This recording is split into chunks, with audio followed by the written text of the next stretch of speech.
Hi, everybody. Hey, everybody. Welcome to the last show of 2023. That's right. Welcome to TFT, Tarot for Today, Divine Dabblings with... The old man. And me, bringing in the new. I'm Father Time. Bye. I'm too old now. Hey, everybody. Happy New Year. Up and coming, first and foremost. So I guess at this time, oh God, what did I do with it? What did I do? I want to read my poem again. I think all of you heard it Thursday, or on Happy Hour, whenever I last did it. But it's worth repeating. Hi, Angel. Hey, Angel Rivera. Wishing all of your New Year's days be as merry and bright as the Christmas season, which fills us with so much delight. Like happy, excited children may you always be, seeing your life unwrap like gifts under the Christmas tree. May next year provide you with everything you're hoping for. Good health, fun times, peace, wealth, happiness, and so much more. So wishing everybody the best for the new year. Hey, hopefully, can it get any worse? Oh, I shouldn't even say that, right? But the good news is Mercury is going direct tomorrow, too. So, there's a positive sign in the universe. A not so positive sign in the universe is what happened to the Lions yesterday. I have just been boiling here. But anyway, bad reffing is just something that the Lions are used to. It seems like every pivotal game, a lot of the pivotal games they have had, there's always been some bad reffing, you know. I know refs are only human, but you gotta wonder sometimes. Anyway, I drew the Ten of Swords reversed for them as the final outcome and thought, well, they'll be healing from a really rough game. And I had what was it? The Fool reversed for Dallas. And I thought, well, their misadventures will cost them. But instead, they capitalized on a misadventure in refereeing, and the Lions were basically backstabbed out of a win. Oh, well, so it goes. I just hope they can shake it off. They really got to come through now. I think this is still going to be a great year for them. All right. Okay. Enough on that. Got that off my chest for the new year. It's okay. I can't contribute to this conversation at all. Since I don't know sports at all. I know, and he's been hearing me prattle about all the different takes I've been reading on this today. Prattle? That's harsh. Oh, no, it's not. Not where this is concerned. So at any rate, the Oracle of Portals is my oracle of choice for the collective today, since we are entering a new portal, a new year. Hey, Gina, good to see you. Happy New Year. New Year to you. Also, as part of today's show, I have a special New Year's reading. It's called Ring Out the Old, Ring in the New, and it'll be for the new year ahead. So it's 3 cards. You can choose that reading over a question if you so choose. I know a lot of you already gave Violet questions, so, you know, if you want to change your mind and get the New Year's reading, just say so, and we'll do that for you.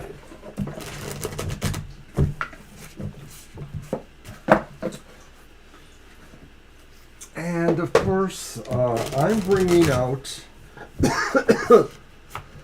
as option 3, door number 3, a choice of one of 2 oracles that I have to work with today. Just a card pull from the oracle deck. The first one is the beautiful Thoth Journey Oracle Change. So if you're interested in that, I can do that. And then I also have, this is really nice too, Syrian Shadows Earth and Bone Oracle cards. Nice. So if anybody is interested in an oracle card from those decks, just let me know. Plus, I have a whole gaggle of other decks here to use today. It's obscene. Oh, what do you got? All right, for the collective, I have the Portal of Freedom. Very important portal, I would say.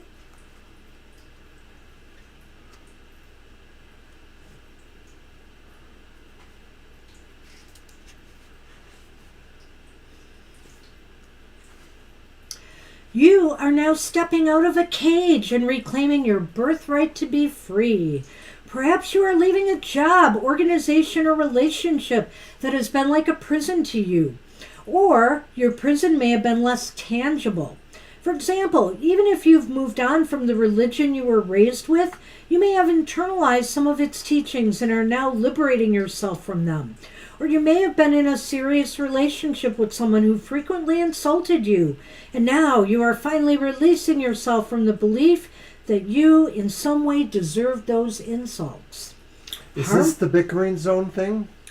Well, when I was reading the other part too, the part about leaving a job, it reminded me, I can't remember who's reading, but somebody in the Material Matters yesterday, it might have been the Earth Signs that was leaving a very difficult situation behind. Harmful addictions are also a prison. If you suffer from such an addiction, you'll have an extra boost of divine and magical support if you take the necessary steps to free yourself from it now. If you know this card refers to an addiction, place one hand on your heart, take a few deep breaths, and send yourself love. I like that. In the days and weeks ahead, be alert to any miraculous coincidences or other forms of divine communication that points you towards healing. If you're considering or planning a significant change, this card indicates the change will bless you with much greater sense of personal freedom. Whenever you feel burdened or trapped, remember that you have the power to free yourself. In truth, you are powerful, you are radiant, and you are autonomous. What's more, you have the authority to create positive change according to your will, and the divine presence is here to help. Cast your burden on the divine within and go free. And what's interesting about that card, and it's funny, it's the last card in the Portal deck. I think it's interesting because this year, elections, they say in the U.S. is going to be very much about freedom. And when we think about things that are going on in the world right now, Gaza, Palestine, Israel, Russia, Ukraine, China wanting to reclaim Taiwan, all of this stuff, freedom is could be a major theme and focus for this year of 2024, all worldwide. So I do think this is a perfect card for the collective. Everybody needs to, claim their freedom. Here, and there's really not much else I can say about that. Yeah. I think you're right that really considering the way, things have been going politically from the entire geosphere thing is, yes, people want to be free. It's like that old song from the 70s. Yeah. Any old song from the 70s. So that's what we have for the collective today. And just as a, to help you decide on if you want the yearly reading, I'm trying to find it here. What did I do with it now? Here it is. Ring out the old, ring in the new. There'll be 3 positions. One is, what are we ringing out or letting go of from 2023? What are we bringing with us from 2023 to 2024? And what will 2024 ultimately ring in for us? What opportunities or challenges will we face? So that's the special reading if you want it. You can ask for it when it's your turn. All right.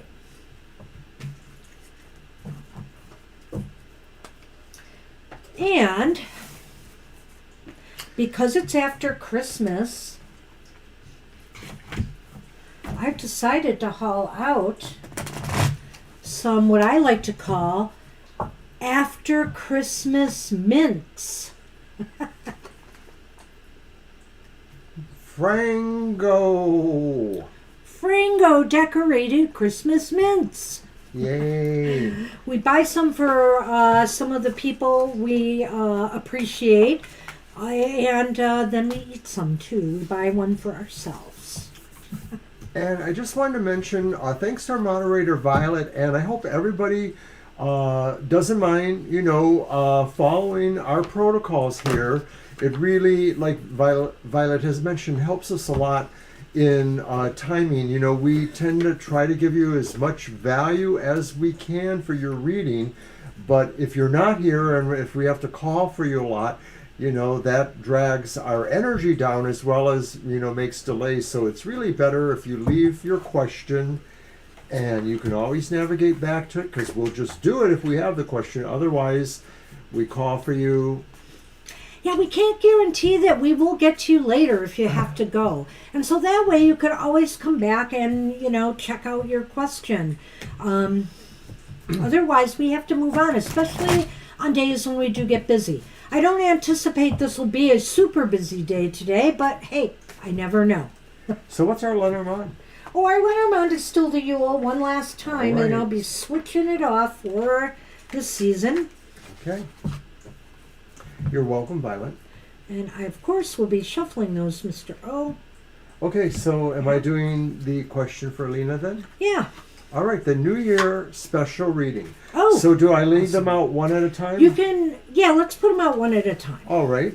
So I have shuffled them a lot. Hadn't thought about that part. Good thinking. And thank you for trying this, Lena. Hope everybody likes it. Yeah, we can see how it works right off the bat.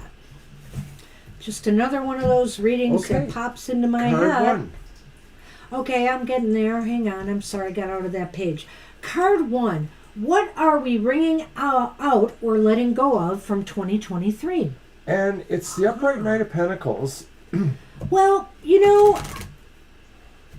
maybe it's about, the Knight of Pentacles, even upright, has certain qualities that sometimes could work against you in the business world, for example, Lena, or their business affairs. And that could be being too overly cautious with their moves and maneuvers, set very much in their routines and not thinking outside the box to try something different, to do something different. It's a laudable quality, and I always believe true, if it's not broke, don't fix it. But I think this idea here, because it's what you're wringing out and you're leaving behind from 2023, is this idea that you got to do everything so carefully and methodically that you're not thinking of new creative ways of, doing things. I like that. That's really nice. It's a pretty good point there. I think that as a knight, this is saying maybe you are for sure moving. Maybe you're moving from one whole career to another, or an aspect of a career, or maybe you're moving within your career from one kind of position or job quality to another one. Oh, but I also like that. I also like what Banshee's saying too, though, because I think this could be saying that you may find, that habits or things you did in business that didn't feel productive enough for the reasons maybe that Banshee outlined, you could be moving away from those too. You could be leaving away bad habits or qualities or vibrations that weren't working for you. I kind of like that too, because the night is about coming or going, and it might mean that you are leaving some certain financial situation behind for something else. That's absolutely valid as well. So think about that. Let's see what card 2 has to say. What are you bringing with you from 2023 into 2024? Well, this is interesting because it's one of those cards that's not always bad when it's reversed. It's nearly the same. It's the 4 of Wands. It's reversed. So what are you bringing with you is this idea that you're trying to perfect and stabilize your foundation. I think from 2023 to 2024, maybe, Lena, you've been looking for ways to, stabilize your resources, your finances in a way, or even your career pursuits. You're looking for a better fit for yourself, something where you feel you'll be able to establish yourself for for the long term. So I kind of look at it that way, that's what you're bringing in, is this idea that you want to firm things up more. I like what Banshee has said again, and I feel that there's a quality I'm getting here that maybe says that as you're bringing this with you, consider maybe having more people to work with as possible partners of some sort, team members, because I feel like this may be saying that you're used to some degree, building it on your own or with maybe more specific help. This may be saying to me, I think, to don't discount others' abilities or interest in helping you. So what ultimately will 2024 bring in for you? Opportunities or challenges that you will face? And it's the reversed Seven of Wands. Oh, okay. Well, basically, what it's bringing in for you is this idea that you have to fight for what you want. You have to stand up for yourself and your principles and what it is you desire in life. In other words, you will face, let's say you're looking for that perfect job that you feel you can, stay at a while and that will provide you the stability that you're looking for, like card 2 said. Well, there's going to be competition, no doubt. So you're going to have to be prepared to fight for what you want and go for it. Go for the gold. Well, remember too that I said that maybe card 2 implied that you shouldn't necessarily overlook other possible partners. This could be saying that too is that you will be working hard on your situation, so you may want to think about who else can help you with that. But otherwise, this will be, something that you will really have to put yourself into. And I think that says, something that, it does increase your chances of success. Wow, these are kind of deep. I don't know what to make of this. So this was There's card that darn 1. broken candy cane, which is the cross in the Yule Lenormand. All right. And then the humbug, the bah humbug snake has arrived. Okay. Deception in all of its forms is not your friend, Lena. So in other words, don't live in denial this year that some things don't need to change, that you can keep doing what you've done in the past. It's as if it's don't live in denial, but also watch your back sometimes. You've got that Seven of Wands reversed, and it just could indicate sometimes that others are trying to get in the way of your progress. So let's say, for example, if you've been trying to move into or jockey into a position in the present place you work at, there may be somebody who is working against that. And this could cause some rather long-term difficulties or grief. So whether it's you living in denial that you don't need to change, you don't need to firm up your foundation, or it's others, this does seem to present some problems here. These Lenormand cards, by the way, that's the Secrets Tarot, Violet. It's one of my favorite decks. Yeah.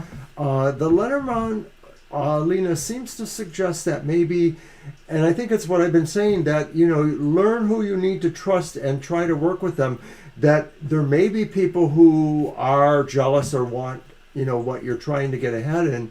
And so you could bring some disappointment to yourself, but don't be afraid of trying to find, the right people that can be helpful to you because of that necessarily. And that this just may really work on through the year as you try to stabilize, because I think that some part of the theme there is with the Four of Wands, it really does feel like, stabilization of business, etc., will be important. Wow, I hope you enjoyed that reading. I mean, I know it doesn't have a great ending there with the Lenormand, but the Lenormand is just basically speaking of, there's going to be some betrayals maybe during the next year that you may have to face, some things that will cause you some grief, maybe maybe this is even in your personal life and not so much related to this, I could say. That maybe it's even in your personal life. Some people you thought you could trust don't turn out to be all that trustworthy after all. So just keep eyes wide open, and also more importantly, be honest with yourself. All right. So Violet, this is the back of the Secrets Tarot, and it's the actual image of the Two of Cups. And I don't like it as a back because, of course, then you can tell whether it's... That's another edition, right? That's the current edition of the Secrets? It's the current edition. I think the previous edition didn't have this as the right. back. I remember that it did not. I can't remember what it had, but I know it was pretty. It was a favorite deck of mine about 20 years ago when I first got a copy of it. And sadly, I accidentally dumped fluid on it and it was no longer usable. So I kind of moved on, but then somebody remembered that I liked this deck. Yes. All right. So we have V's question, and V's question is kind of a yes/no. I could do it that way, but I think I'd rather do 3 cards. Did you see it's about if Romaine and V will reconcile? Yes. Okay. Where's my candy? Oh, I'm sorry. Did I keep them by me? Did you? I guess I did. They're so pretty. Yes, I'm going You to can hold show them out. one Yeah, show them without the wrap. before I put it in my before you mouth. devour. They're so nice. Aw. I love Frangos. I love Pringles more. Oh no, I'm the mintaholic. Just like I'm the cinnamonaholic.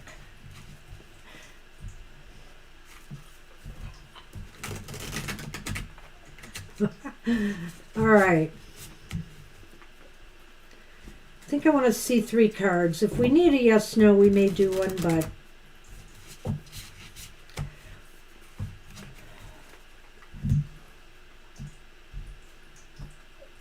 right.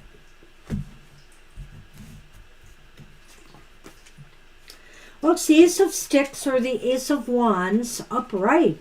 I like that. But let's see what it's coupled with here. That could tell us a lot. Gee, it's the Queen of Wands upright. But the Ten of Wands upright is here as well. So it's not a perfect world, but it's not totally negatory. It just means some work is needed, I think.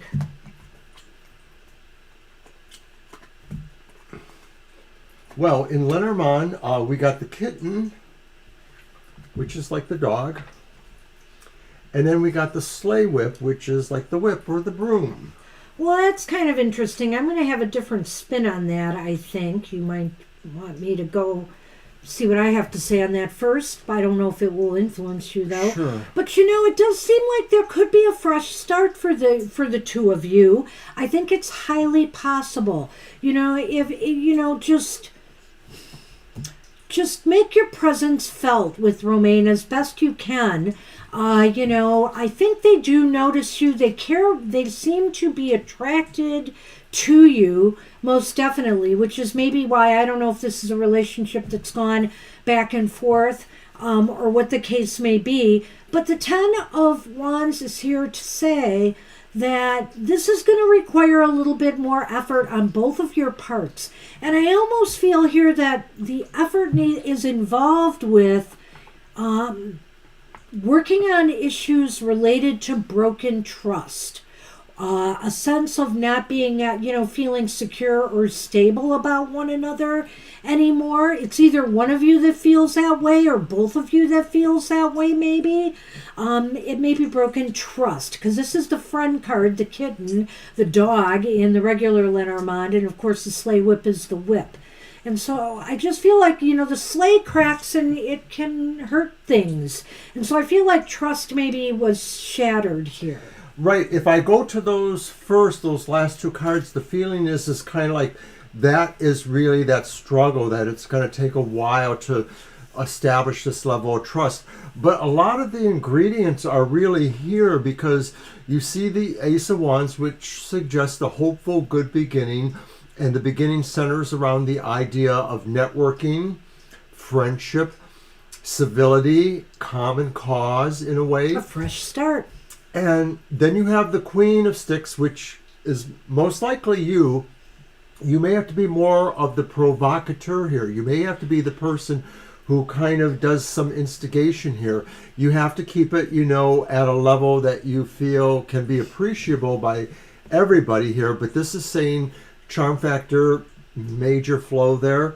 And the Ten of Wands does suggest that there's an amount of work here, but that maybe there is a payoff too, with a feeling that really you do feel like you end up, somewhere in a winner's circle of some sort. Well, I also feel, though, the Ten of Wands is about burdens, So again, is this the burden of, the lack of trust now? That's the sense that there's a sense of betrayal or a feeling that somebody can't trust the other anymore, and maybe for valid reasons. So I do think there is a potential here, but it really does require work. So, and you know what I mean? You know what I always say, it takes two to do the work, not just one. Because even if one is feeling the impact of this lack of trust more than the other, hey, you both have to work on that. It's a shared, issue, and you both have to work on that. And yeah, okay, I see what you're saying there. It's the one where you haven't talked.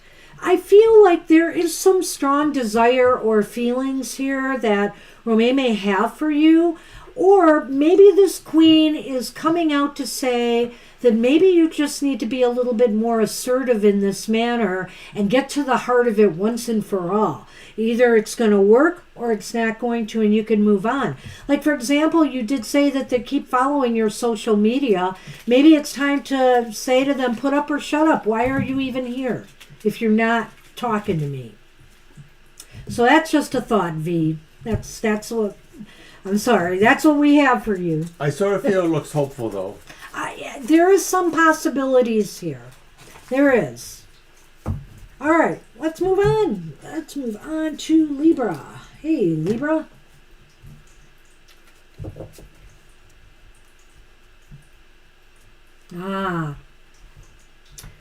You are welcome. You're welcome. I'm going to take the snowflake one.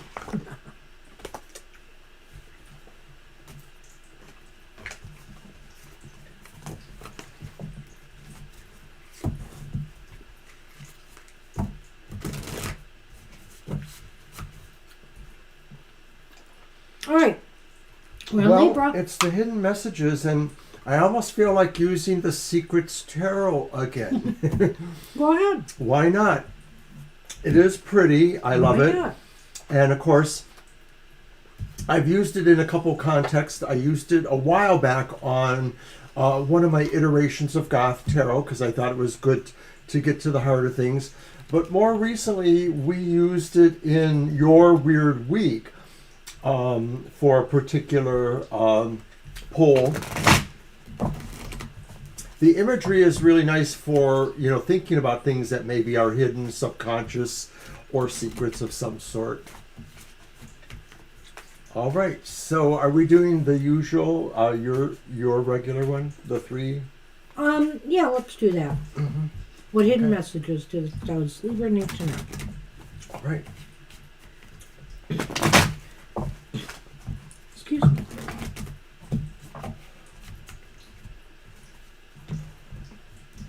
So what hidden messages do you need to know? Card 1. It's justice. Ooh. Well,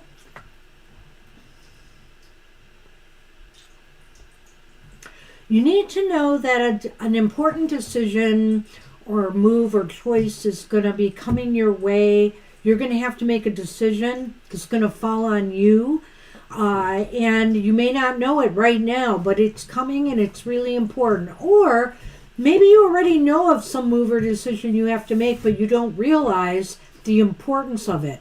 It's time to really look at it from an objective angle, if that is the case, and realize what move or decision that you're about to make, what impact that might have on other people. It almost feels, strongly like it could be something legal. So this could be about the legal distribution of properties that maybe you have an interest in, or some situation where maybe there is a legal angle for you. If it's not that, it is certainly, as Banshee says, probably an important decision. And maybe you don't entirely know about this. Maybe this does signify that maybe there's more gravity to this decision. There's more hanging in the balance on what needs to be decided here.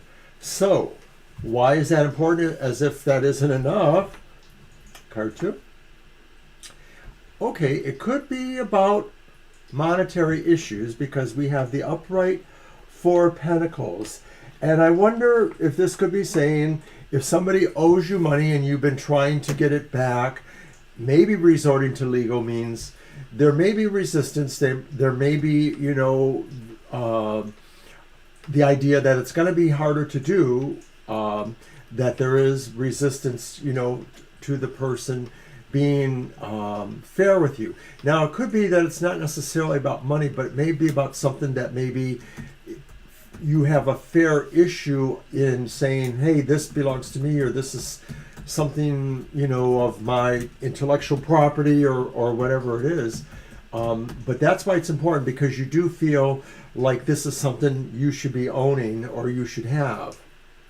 I just want to add for the new people that came in that we are offering a special New Year's reading today. If you'd rather have that than ask a question. So you can always ask for that at the start of your turn. But if not, we'll be happy to answer any question you have.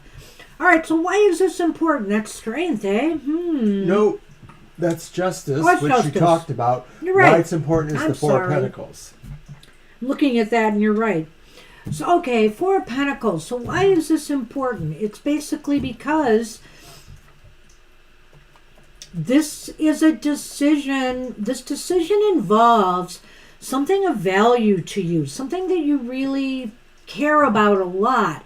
Whether it's the material possessions or whether it's something else in your life. This is something that you consider very, very valuable to you.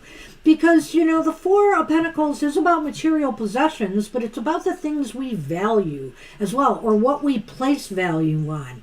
And so I can say this in a more generic sense. Yes, it may be material, but it also could involve something else in your life that's really, really important to you. So where is it leading to? Where is it leading? And it's the reverse Seven of Pentacles, which almost seems to say, something has to kick into gear. Something that maybe either you've been avoiding or has been sort of settled back for a reason. Maybe, and if it was something legal, maybe these proceedings have been delayed for some reason, or maybe they're festering for some reason.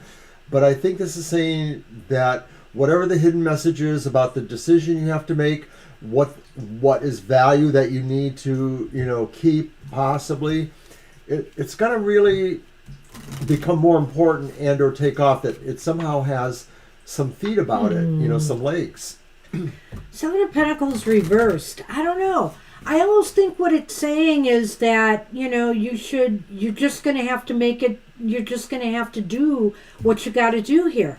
You've got to make the move. You've got to make the decision, and that's that.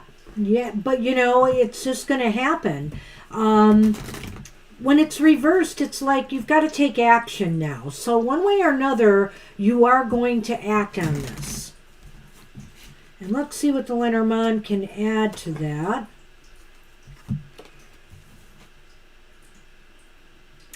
Wow. So kitten and polar bear. The kitten is the dog, Yeah. and the polar bear is the bear. Well, I wonder if this does have something to do with your financial security in some way.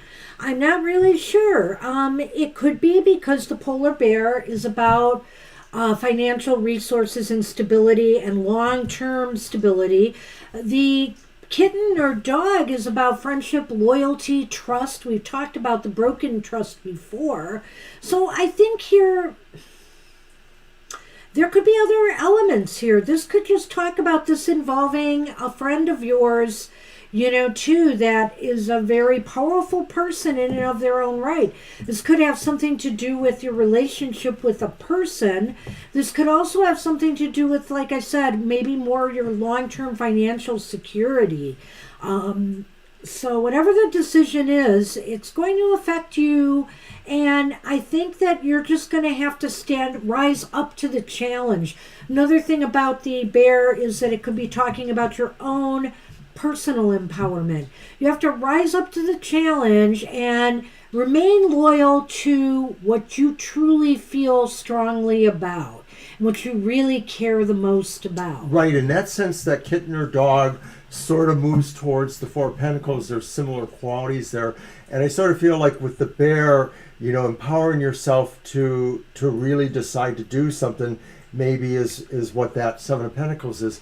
But I guess I would also say too that this could be saying you might find yourself needing to call in the chips, call in a favor from somebody who can help you. Well, you kind of gave me that clue there. And maybe, this is about something that has some sort of legal roots to it on some level, if not outright legal. Well, maybe. I don't know, but I will say this to sum it up. It just looks as though you really are going to have a very important decision to make. It's going to be about something that you really care about strongly, deeply, or that means a lot to you, that has value to you, and you're going to have to do it. You're just going to have to make this decision. And, it may involve, it may be empowered to do it. Be empowered to do it. Trust yourself and remain loyal to what's most important to you. I'm just going to stick with that. It just seems to make the most sense to me. I wish you luck with that. It's kind of an interesting read there, Libra. Alrighty.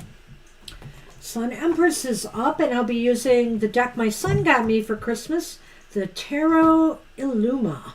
And a number of people have joined us on our Happy New Year's Eve show, so welcome to all of you. Hope you don't mind, hanging out with us a little bit. Yep. Thank you.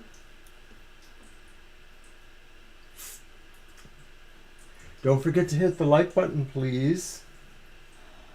I'm still looking at those candies over there. I guess I better take them away before we eat them all in one sitting.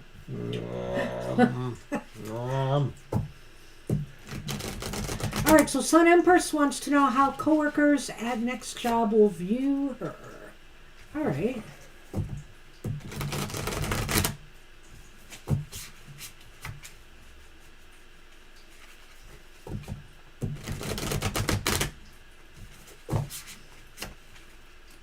Thank you, Captain B. It's very nice to have your acquaintance, too. Uh-oh. Come on. Shuffle the cards. Oh, dog. It's a very colorful, abstract deck. I'm glad you got it for me.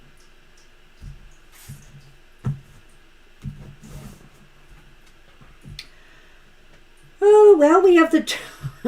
We have the Two of Cups reversed. You can't please everybody, but the good news is that we have the Ace of Cups upright. And we have the Six of Swords reversed. Gee, son. All right, so over in Lenormand, there are the clouds and the candy cane. I'll just put those down there. I don't know why our cards are hating on you at times, but they just are. I mean, this is a completely different deck I'm using.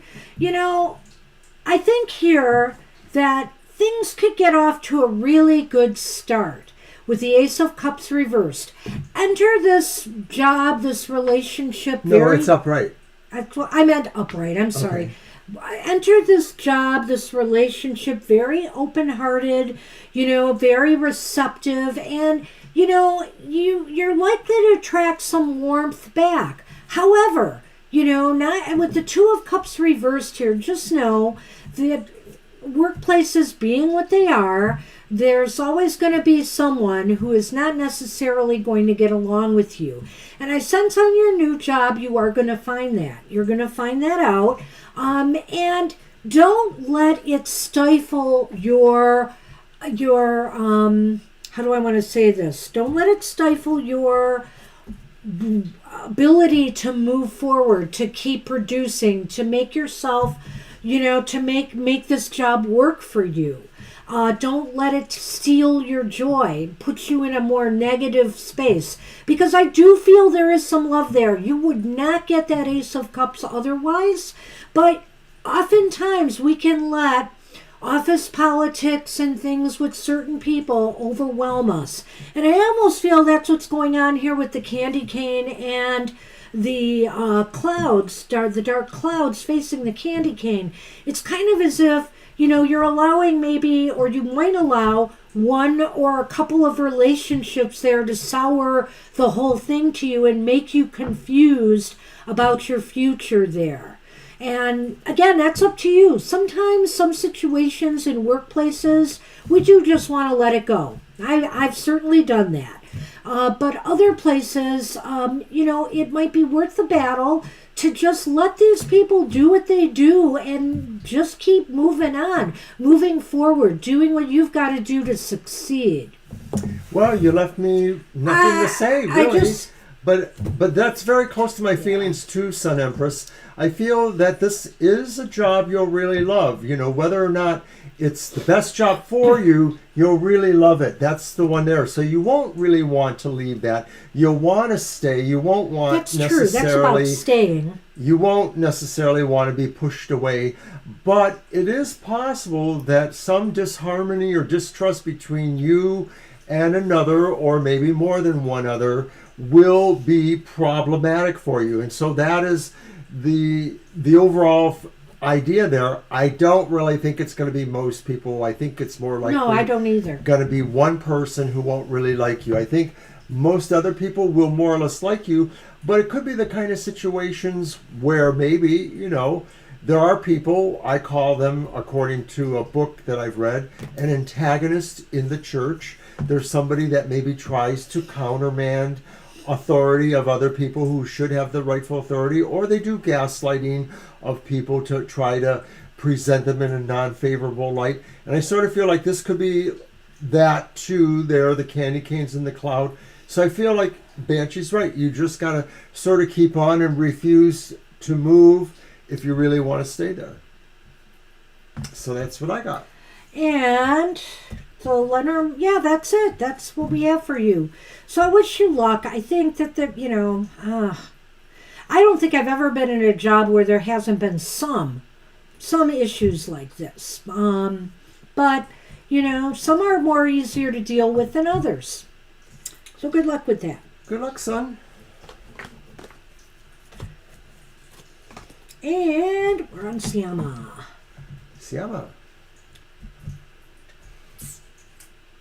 Siama wanted general reading. I'm going to use the Moon Baby, the recreation of the old Hoi Polloi deck, which is a spin on the Rider-Waite traditional tarot. I love this deck. Another one of the ones I love.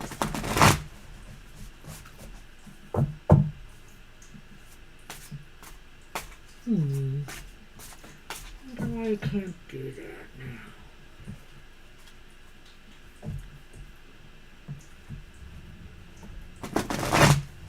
I guess I had to do it in the beginning, maybe. All right. Oh, I'll bring out my Yule deck next. Okay, so general reading, I do love it. I really do. The original deck was one of my favorites until I was just too old to really use much anymore. It was in danger of falling apart. Okay, Siama, so you wanted a general reading. So here's our friend again, the reversed Seven of Pentacles. Oh. And then the reverse Six of Cups. Nice. Not. And then not so nice, the Five of Swords. It's upright. Well, let's look at that in context, and let's pull up the Lenormand here. I'm having a thought about that combo, but I'll let you go first this time since I blah blah. I didn't say that. Here. Well, as a general reading, some of these things could blend together, or I'm not sure yet. With the Seven of Pentacles, there sort of is the idea that maybe you feel it is time to move ahead. It is time to maybe stop thinking about what you were doing with something and actually do it. Or maybe there's something that, you started to realize it's not going to finish itself and you have to do something with that. I'm wondering if it's tied in with the idea of maybe some old friends or some past acquaintances, that maybe there's somebody that you need to see, or maybe there's something that's left hanging open with them. Like maybe there was a particular situation you were supposed to complete or finish with them. Maybe you were going to travel with them. Maybe you were working on something with them. And so you really probably need to get back to that. There is maybe finally the sense that there's something going on here. And I don't know if maybe that Five of Swords, it still always has a feeling like maybe, something is of consternation. So I don't know if like maybe what's going on with friends or old acquaintances has a possibility of, having some repercussions if things don't work out. Oh, you ready? Okay. I'm ready for candy. Nope. I was just closing them. No. Okay. Fine. I'll let you be the bad one to open that again. Well, at any rate, Siama. Thank you, Violet. This is a very interesting read. I can read it all together in a sense here. Even though this is a general reading, I kind of think there's a story here. The Seven of Pentacles is often about whether we're going to continue working on something, or move on to something new. And I feel here that this might be talking about moving on. You're moving on from things that maybe went sour in your past, that just, it could be in interpersonal relationships.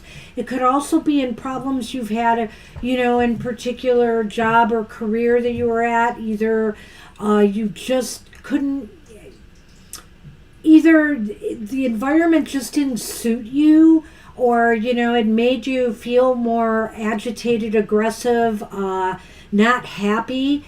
Maybe it was a competitive kind of job, where everybody's kind of has a cutthroat mentality.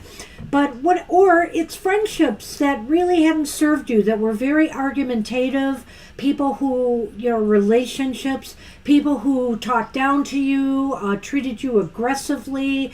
It was just not good. And it's time to really let that be in the past and move on from all of that.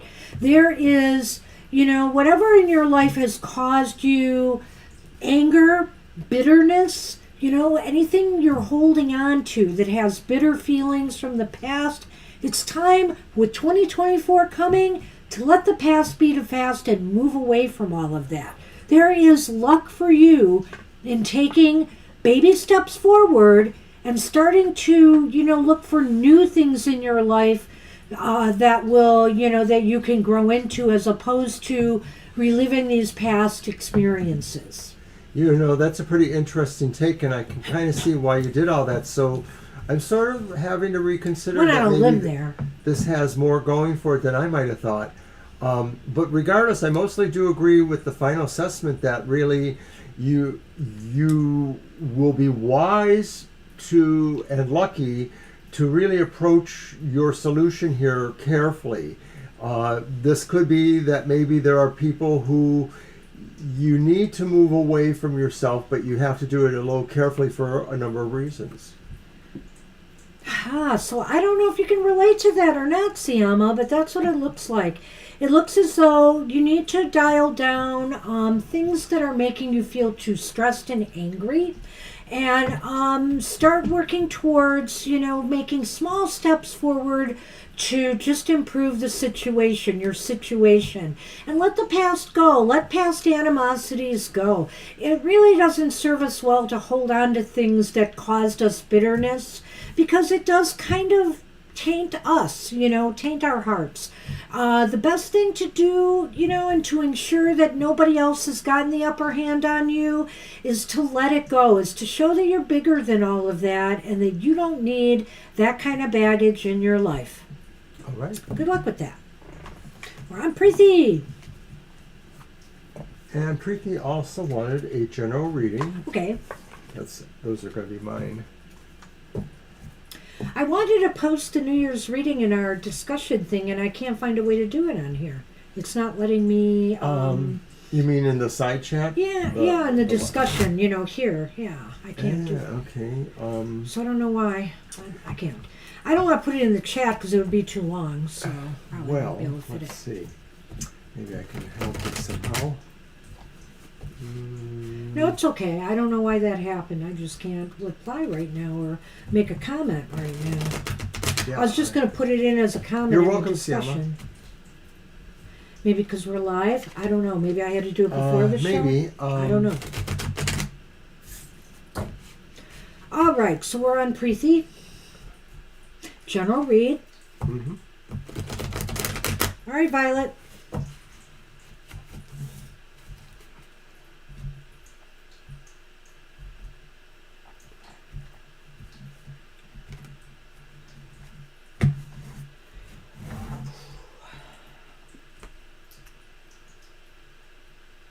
Well, this card's come up again, and it came up again as card 1 earlier, although you put it in the middle and I got confused. Then I thought it was strength. It's justice, upright.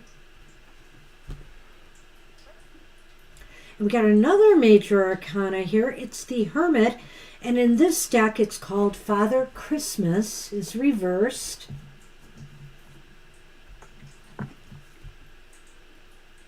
And then the Three of Pentacles, or the Three of Gifts in this deck, reversed.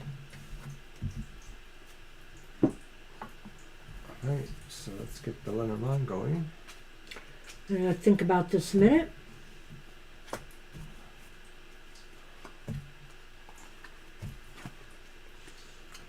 And it's the evergreen tree. And once again, those candy canes. Keepers. I know. Wow. So interesting. This would be a really interesting read for the collective, I would say, rather than one person. And it's basically because that Hermit reversed here in justice, if you know what I mean, and why people can't work together fairly and equitably, get along. Card? That's the Three of Pentacles. The Three of Pentacles. Yeah. Okay, thanks. So, and when you look at all of that, it's really a perfect reading for, the world today. But let's talk about this on a more down-to-earth level here. For you, Preeti, justice just indicates that, you're seeking fairness. You may be seeking fairness in a decision that you're hoping will be made in your favor. Whether it's, somebody offering you a job, whether it's about, getting a loan or something that you need, whether it's about getting grades at school even, it's just about getting fair and equal treatment.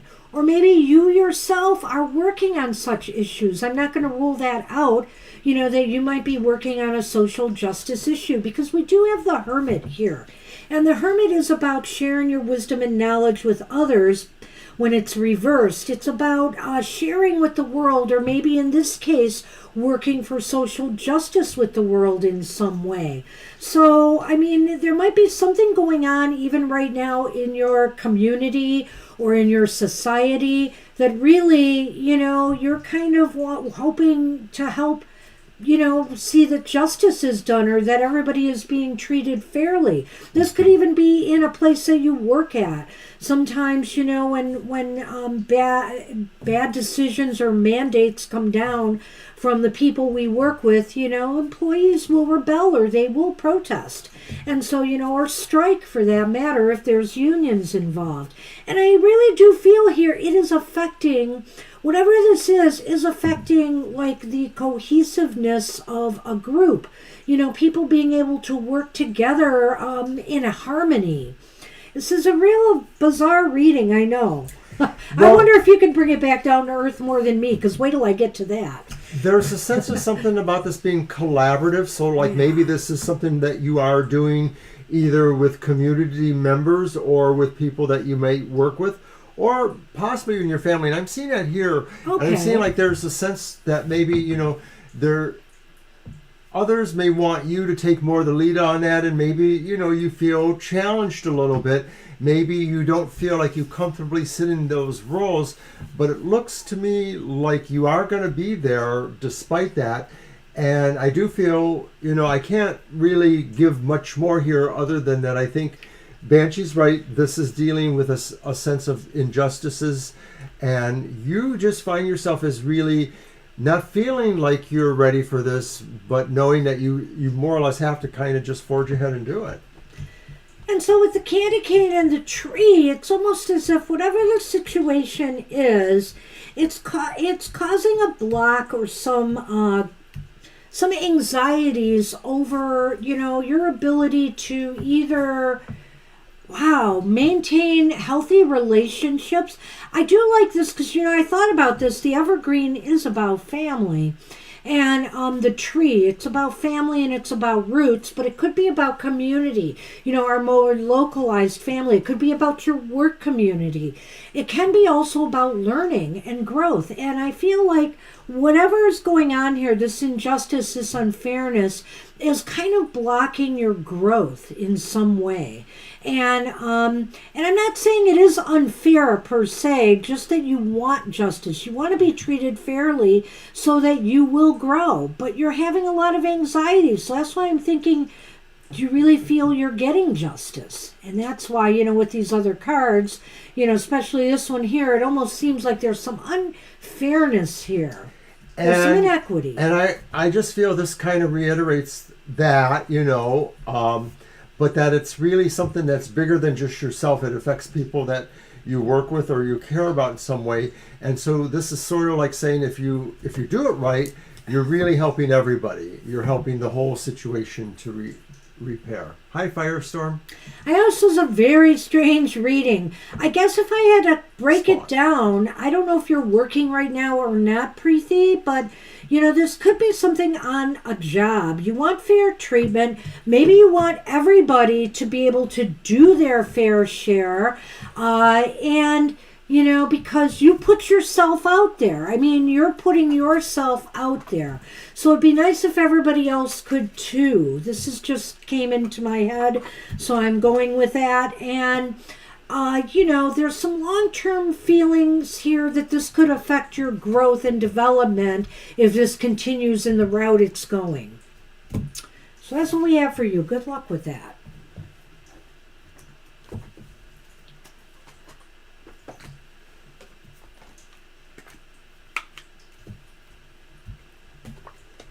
And we are on Kara.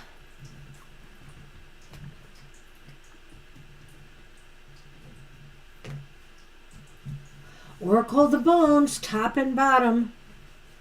You're up, Mr. O. Earth and Bone?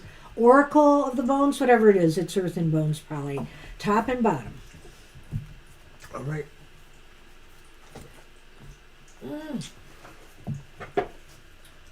Oh, I'll get out this beautiful Sufi tarot for the next reading. Unless there's something else, Oracle, etc. And that's the Earth and Bone. Hey, you're welcome, Preeti. You're welcome.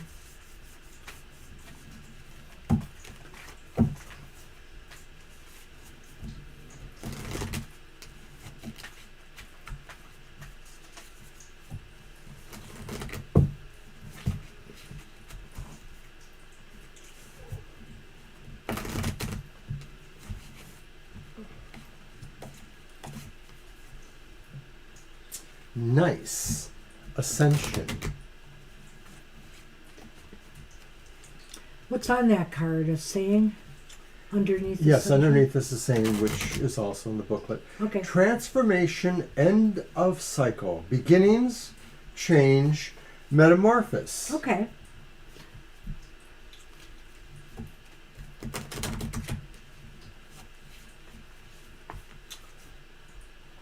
You've started the process of entirely reprogramming your thinking in order to materialize anything you desire. Welcome to your journey of self-transformation through love. Keep in mind that it has to come from the imagination. Consider you're already who you want to be. It can only manifest and incarnate in this time and place if you completely transform yourself. The imaginings that bring your senses into alignment with truth are the source of transformation. Allow yourself to live from the perspective, never allowing your mind to be dissuaded from what it desires. Forget about doubt and the how. Claim it for yourself. Use it for manifesting everything and anything you desire. Live as though all you want is already your reality. It's always important. Affirmation. I unlock all doors to access my higher self. I am a multi-dimensional being with unlimited potential. I love that. All right, so now we will take the bottom card. And it's Roots, number 10. So transform, but dig in those roots. Endowment, ancestry, memory, legacy, traditions. Transform, but don't forget who you are and where you came from. Maybe that's the message. I like that.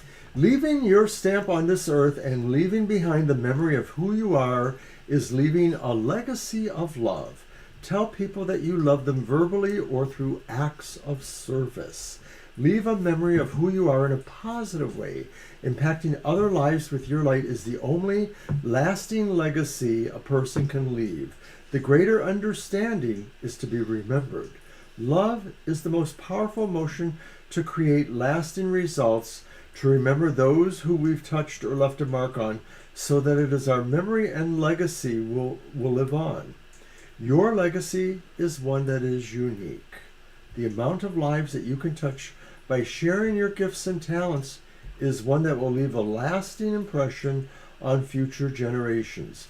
It is achieved by being true to yourself, being present, accepting, and embracing your truth and authenticity that will carve out a path for you to be of service to others. Affirmation. My legacy is built on acceptance of all my attributes. I will not suppress this or hide myself away, but boldly and confidently share my unique qualities. And I think it's a lot of like what Banshee said, that basically you have positioned yourself really to move ahead, but you have to still take all those other gifts and things with you. It's kind of like that one version of the Eight of Cups where they're walking towards the horizon, but there's these things that are following behind with them. Footsteps, right? Yeah. And so you leave your imprint, you don't forget who you are, who you were, where you came from, your ancestry. But you transform, you still transform. We learn, we grow, we move on, and we leave our own unindelible mark on this world. We aren't our ancestors. We are our own unique person that is born out from that legacy, but we leave our own unique mark on this world. Well, there is a new edition of this deck, and the cards are a little brighter, so the imagery is a little more visual. I got him the first edition. Yeah. I was a little bit worried when I saw the cards, how dark they were, but it's really a nice deck. It's a nice deck. I also use it a lot on Goth Tarot for my shadow work. I didn't do the Lenormand, and I meant to. And so, Kara, basically you have the snowman and the North Pole.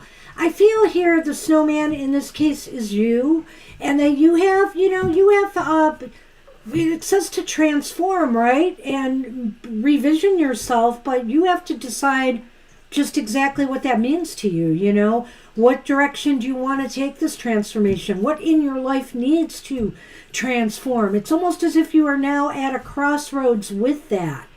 Frosty the Snowman transformed into a puddle because he stayed out in the sun too long. So don't do that. Hi, Kritika. Unless, of course, you're going to refreeze into something even better. Okay. Nice. Okay. Hi, Kritika. All right. So, Angel Rivera, did he want The New Year's special reading New with Year's the special. Sufi Tarot. That's what I thought. And with the Sufi Tarot, which I did bring out for his reading. So that is cool. Nice. You're welcome, Kira. All right. The New Year's special reading. So let me pull that up. All right.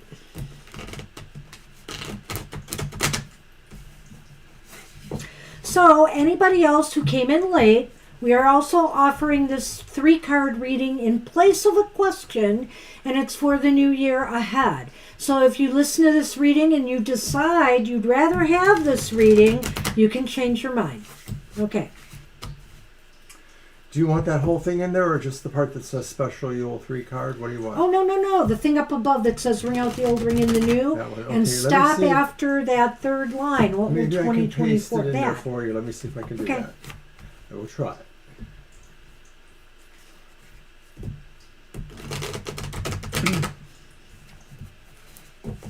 Okay. Let me shuffle one more time here.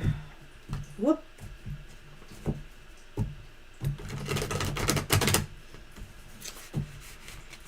Okay. Did I give you a little? I did. Okay. All right. Okay, Mr. Rivera. So where exactly do you want it? I'm not sure if I'm... I was going to put it in the place where people can leave comments on our video. But see, because it's not a video yet, I guess you can't leave comments there. That's what I was trying to tell you. If you can put it in the About section, but I don't think you want to do that. I don't think I can get it in Don't there. worry about it. I told you it wasn't possible already. We're Just so don't low believe tech me. here at TFT. You do not believe me? Well, I thought I had a workaround, and so it wasn't about believing you or not. Hi, Christine. Happy New Year. Christine, hello. All right, Angel Rivera, I am sorry. We're back to your reading. What are we ringing in at? What are you ringing out and letting go of in 2023? How interesting. It's the world. The world. Well, I think maybe something is going full circle for you. This is actually pretty positive. What you're letting go of is some project you're done with. You know, for whatever reason, you are done with it. Hopefully it's either a successful conclusion has been reached and so you're ready to move on and move forward to the next, to this new year, to a new cycle, to a new beginning, or it's something you've just decided it's time to let it go. Either way, I think you feel good about this. It's tempting to just say that this is saying really leaving the year with a feeling like overall everything really worked out well. You know, you're just sort of gliding through life on that swing there. And so, what are you bringing with you from 2023 into 2024? Uh-oh. Is the Ace of Cups reversed? Well... It's not a Frank Zappa song. You want to add something to that? No. That was just okay, being so silly. what are you bringing with you from 2023 to 2024? Maybe a little bit of emotional baggage about something. You know, don't allow yourself to suddenly shut down emotionally in a particular situation that maybe you're disappointed about. Try not to just shut down emotionally. Close your heart off now to someone or some circumstance that just didn't go the way you had wanted it to, that you had hoped for. That's basically what I get out of that. Maybe you're not wanting to like something you feel is going to start with the new year, or something that, you know, should be emotionally pleasant for you, whatever that could be, a new association of some sort. But maybe you're feeling like you're not really going to get that out of it. Maybe you already have a little bit of feeling like it's not going to really work out the way it is. And that could be, you know, somebody, you know, new that you know at work, you know, how you're going to work with them, or even a new acquaintance of some sort. You're just maybe going to feel like this will need some work. There's some baggage somewhere here on an emotional level that you're carrying with you still from this year. And it may not be helpful. I'm just thinking, just obviously by the nature of the ace reversed. And so what will 2024 bring in? What opportunities or challenges might you face? Interestingly enough, it's the Four of Cups upright. And it's interesting you've got the Two Cups here as well. It's kind of more emotional and fulfillment kind of cards. And so I think the Four of Cups is saying here what 2024 may bring in is new opportunities for you, more work, or some new projects or something new for you. But really, is it something that you desire and want at this time? I think it's going to be, the challenge here is, there's an opportunity and a challenge, I think, with this card. It's not a set in stone kind of card. The challenge is, are you ready for this new opportunity? Are you willing to take it on and tackle it at this time? Is it good for you? Or should you push it aside and not take that opportunity? When I look at it with combination with that reversed ace, I wonder if there's this idea here is can you make yourself like this? Can you make yourself say, okay, I'm giving it up for the team, I'm going along to get along kind of thing. It sort of feels like that to me, in a way that, it's not like it's the suckiest thing in the world, but it's sort of like, meh, a little meh. Okay, we'll see how it goes, Violet. We won't go over two more for sure. Yeah. We'll see if anybody else pops in. So then there's the Lenormand. Yeah, what do you got there? And of course, you're at the crossroads. It's the North Pole. Let's move that over there, I think. And the polar bear. So I guess this is saying really that these things happening, especially the things that talk about this next year, they really represent some choices, which we see there. They really represent some maybe alternate paths to go to. And you may have to really apply your own sense of how you feel these things either empower you or how strongly you feel about your chances for success with them.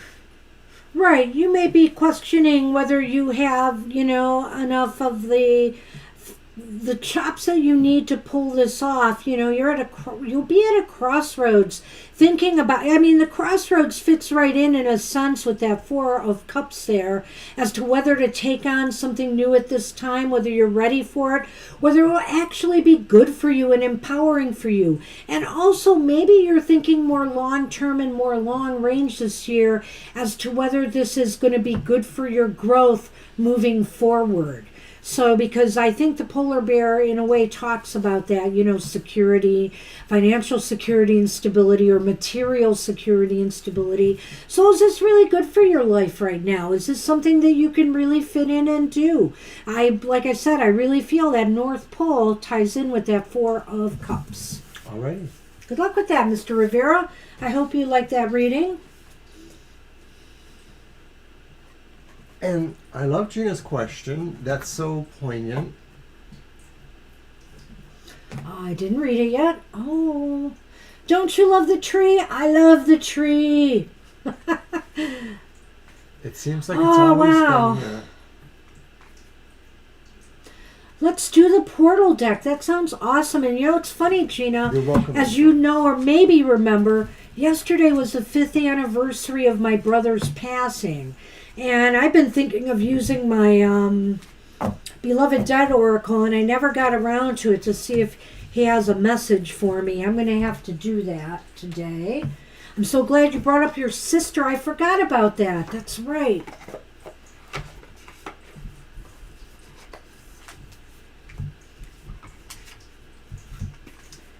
Five years since my brother passed. It's really kind of unbelievable. And as me and Mr. O have already been talking about, it's probably the most traumatic things we went through as far as many of the deaths that we've experienced in our families. So, it was tough. It was tough.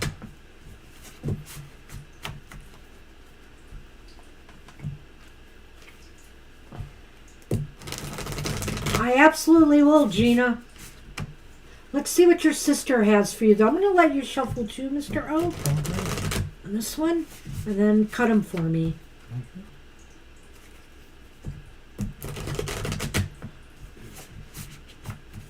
Okay. I love this portal deck. I really do. I suppose, unless, it's, the usual, we should just say Viddy's our last reading.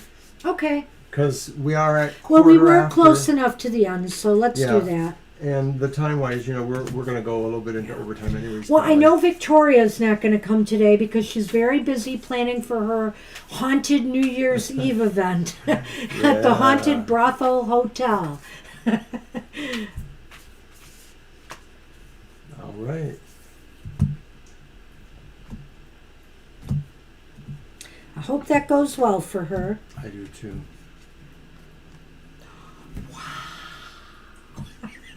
See my face there, Gina? Wow. The other world. Maybe she has a message from the other world. My goodness.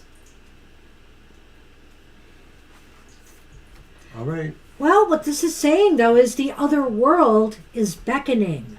A spirit or... Oh, my gosh. A spirit or spirits on the other side is communicating with you or trying to. This is nothing to fear or shy away from. Bravely gazing into the otherworld portal is a vital aspect of your magic and your personal power.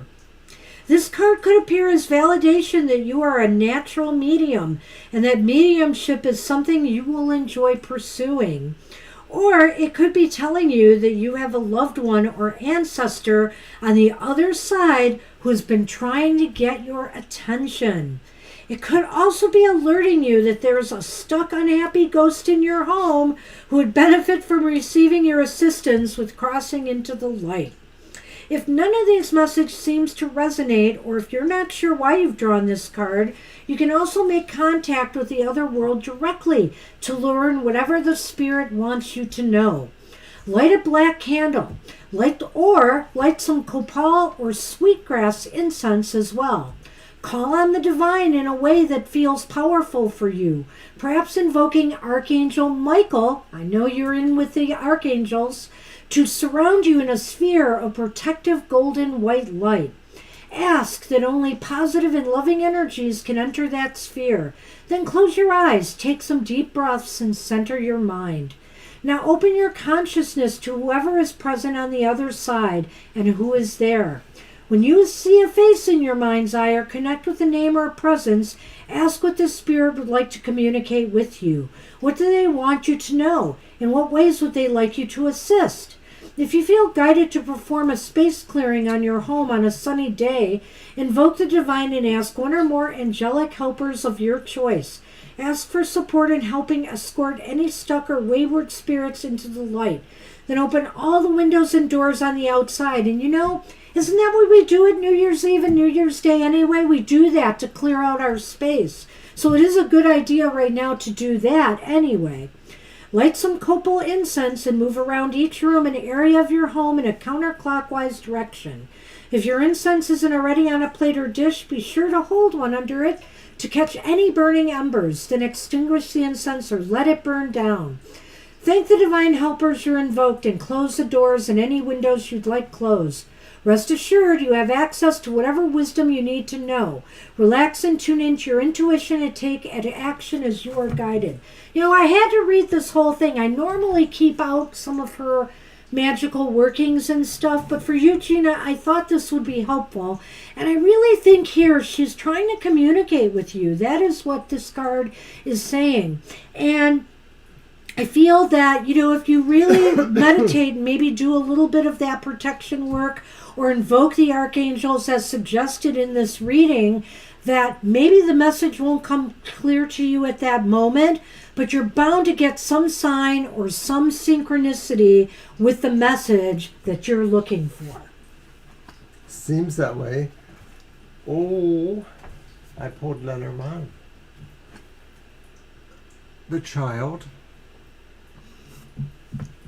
the humbug. Oh my. Well, wow. I'm not even sure what to make of that. I know, it's kind of weird. Do you have any thoughts on that one? I feel here that, Carol might be playing, I will say this, Carol might be playing a little game with you here, in that she has something to tell you, but she really wants you, to maybe do some of the work involved in finding it out. And in a way, in a way, I think she's trying to invoke this sense of wonder and the sense of awe that only a child can experience, like at this time of year. So on some level, the humbug is here to just say, hey, I'm not going to just come right out and give you this message, in right up front. You have to work for it. I'm going to make you do a little bit of work for it.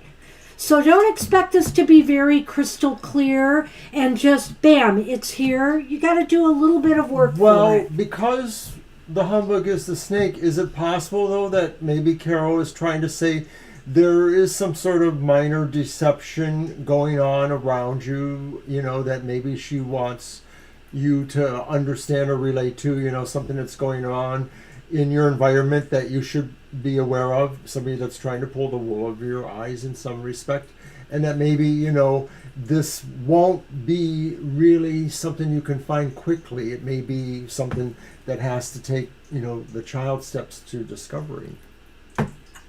It's amazing this card came up, the otherworldly card for you. The humbug thing is kind of interesting to me, but I really do feel that what it means is the message is going to come in a different kind of way to you, and maybe one that you could almost misconstrue as not being the message. So, it's a little bit of a, hey, she's in the other world right now, and things are a lot different there.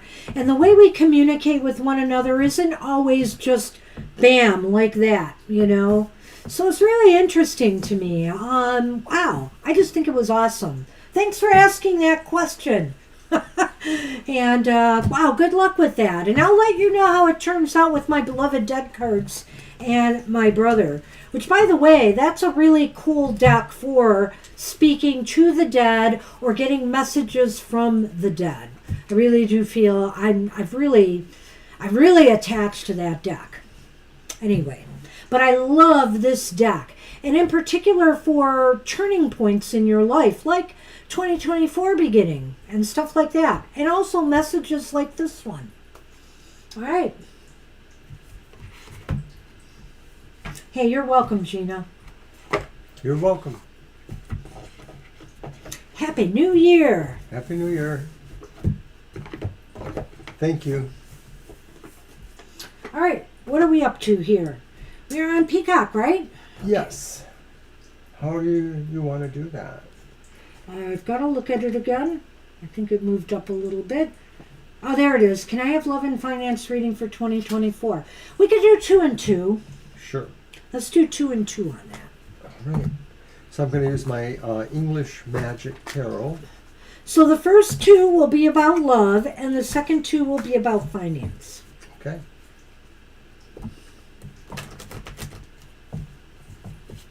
You're welcome, Peacock Rainbow Flower Beauty. Carol loved teasing you, see? So... wow. Okay. Kind of puts another idea really there. awed by that, Gina. That's just an interesting card. I'm glad you received that, because it definitely shows she wants to touch base.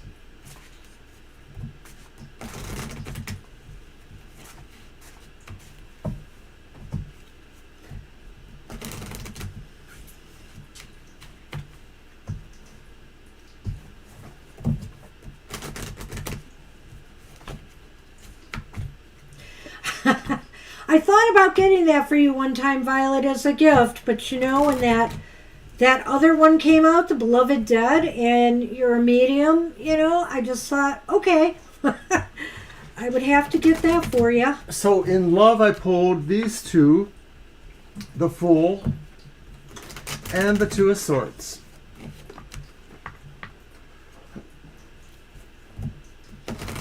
Do you want me to throw out the other two, or should we just go with that? Let me get the Lenormand out on this one, Okay. too. We'll tackle that all at once. Oh, gingerbread and snowman. So it's about love, right? Love was first. Love and finance. And so you have the Fool and the Two of Swords here, which is kind of interesting to me. And I'm looking at the snowman and the gingerbread.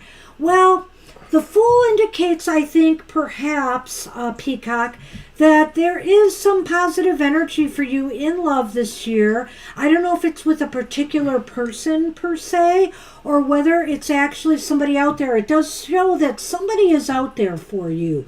You know, whether it's somebody you know right now or somebody that you're going to meet, because the snowman and the gingerbread are here. It's almost as if I feel they're still out there. So I mean, if you have your heart set on one person right now, you may have a choice to make in this year ahead. And the Fool is saying, you know, take a risk, take a chance on love this year. Don't just sit on the sidelines. Sometimes you're going to have to take that first step or that leap into the unknown in order to make things, stir things up in your world. But I definitely think something's happening here, don't you, Mr. O? I do too, and I think there's something that's like an adventurous kind of spirit here. And I think it's saying too, really, that maybe, you know, you're taking some chances on maybe one or more possibilities. And you're kind of going with a sense of trust that even though you may not get all the information you need about them, you feel comfortable enough with them in the public situation. Maybe, you know, that's the gingerbread man, to just feel like giving it a go. And so that maybe this will begin some dating that may be leading more towards a deeper relationship. So I think you have some good chances of meeting one or more possible good dating prospects. This is pretty good. So let's check out the financial realm, shall we? All right. Do you want to use a different deck, or are you going to... No, oh, I you already pulled them these, already. Yes, excellent. I'm sorry. And I guess that's where these will come in. So in the financial realm, I see the Five of Wands, and it's upright. And I see Judgment, which is upright. Oh, well, let's add this to the mix. The poinsettia, which are the lilies. Yep. And the Mountain. Well, looks like 2024 is bringing you a little bit of struggles. It seems like, I think that's going to be the year. There's going to be some struggles in your financial or career area. The mountains here means, you know, you have some obstacles in your path to achieving some long-term stability in this area. It looks as though competition or, you know, struggles, just struggling with trying to, what is that one again? Judgment. Oh, Judgment. Struggles with trying to get, struggles with trying to find a new path or direction, or to make something new or better happen for you in your material world. Well, if this is about your career, if there's a lot of competition in your career or within your particular job area, I think this could be saying that an evaluation may change the perspective. Maybe you will advance, or maybe, you know, this will sort of point you in a new direction of some sort. And it could just be that you have to choose because you want something that maybe is not so much friction there, or other difficulties. And you know, maybe some of that is really about your natural development in this area. So I think business maybe, or finance, is a little bit of work, but will ultimately work out in your favor. It may take, you know, some other steps, and it may feel like there are some difficulties. You mostly got to stick with it, I think. You got to stick with what your plans seem to be, because they're going to mature. All right. That was a little bit of a harder read for me. It was a little. I almost think, too, that sometimes, and maybe you touched on some of this and I might have missed it as I was grabbing my candy, whether it's competition or struggling to find find ways through your obstacles, it's best to, you know, I wanted to say this, sometimes it's hard to re-envision a new direction for yourself or the kinds of changes that you need to make in your life. But Judgment is calling. And I feel here, in order for you to stop struggling, maybe that's what this is all about, you need to consider a new course or making some major changes in the year ahead that would benefit you more in your career or finances. Excuse me. And that's what we have for you. Good luck with that.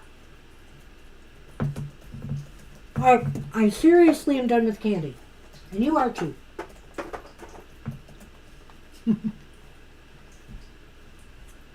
Sorry about that, Ladybug. We're not able to take any other callers right now. All right, so Valerie Apiafi. I'm suspecting my son's father, who shares our son weekly, might be planning to go to court for full custody. Well, okay. How do we want to do that? So I think they want to know if they will go or succeed. My interpretation, Peacock, is that things get better in the second half, that the work is more, that you all need to do is more in the first half. I'll leave it at that. I said what I said in the reading. I don't have anything to add. I'm just answering another question. Mm-hmm. Thank you. So, how do you want to do that is what I'd asked about Valerie's question. And I made a comment about how it seems to be true, like, will they go to court and will they succeed? Well, should we just look at 3 cards and just see what the situation looks like? Sure. I think a yes or no might be warranted at some point. But okay. Okay. Is that my deck? I don't remember whose deck got used there. I think it's mine. I think so too. Yeah. So that leaves me on the Cyril Marchetti deck, I think. All right.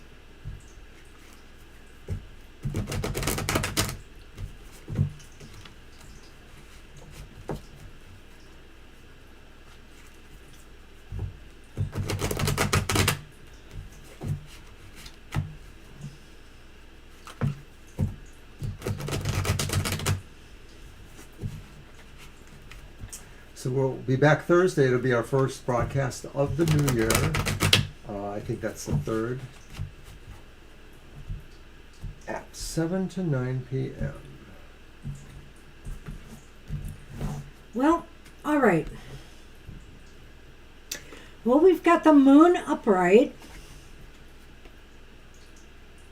We have the Ace of Cups reversed. And we have the 7 of Swords. This is really interesting. There is something going on here, but go ahead. I want to see the Lenormand.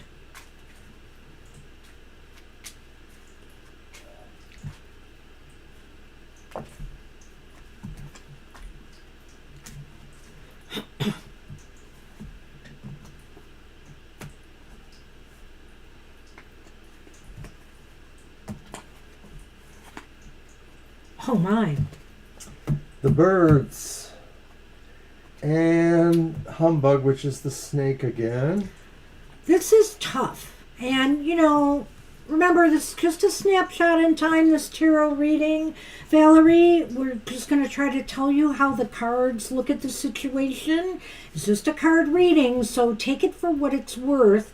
And I would say this. The moon is here, and that indicates to me, number 1, don't jump to conclusions, because there's a lot of things that are unknown still about this situation. You may have your suspicions and your gut feelings about this. Don't deny them. Maybe, you know, it's time to try to get to the bottom of what might be going on here, if you have suspicions that that's what this person is trying to do. Because clearly there does seem to be some bad blood between the two of you, your husband, your ex, and yourself, you know. And so it may very well be that they are trying to do this because they are operating on, you know, kind of a negative level here emotionally. It's possible here that something has shifted, you know, in the relationship more towards the negative. And with the Seven of Swords here, I do feel like somebody may be hiding something.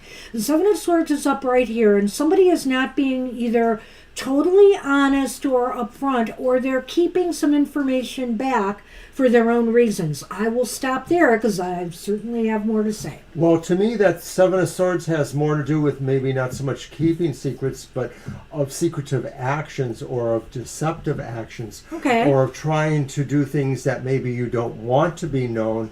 So, yes, in a sense, there is a sense of secretiveness there. The moon gives us some of that, too, that the idea that something is just not known. And it could be, of course, the course of this is, who's really going to be the loser here? It's the child who maybe won't feel happy with all of Children this are going on. always in the middle, Right. in these cases. It's true. So, in my opinion, I do feel that maybe, although you don't know, exactly what could be going on, I think there is a likelihood here that something is being planned, or that there are some deceptive actions going on there. That's what I get from those three.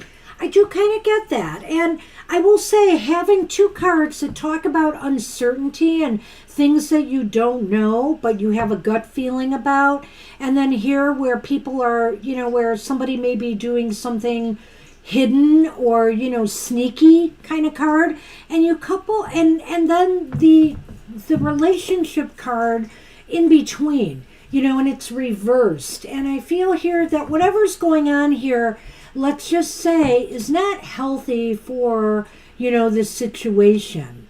So I can say that.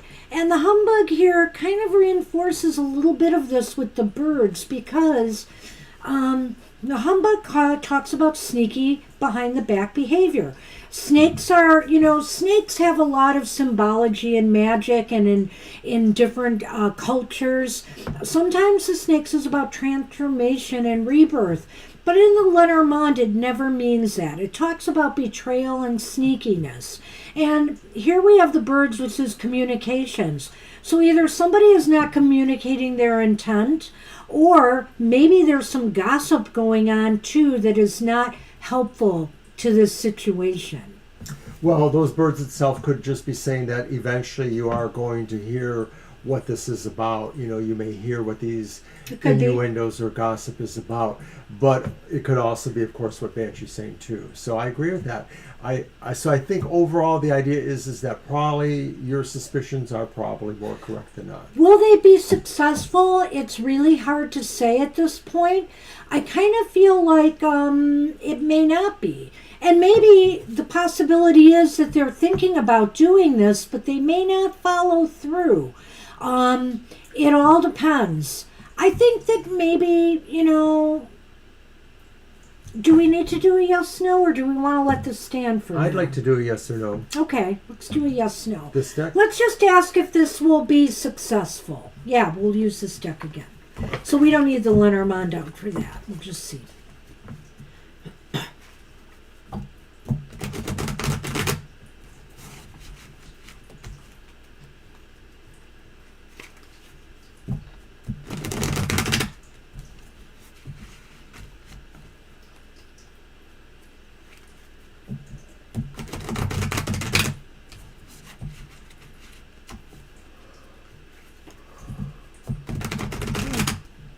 All right. Oh, I'm tired.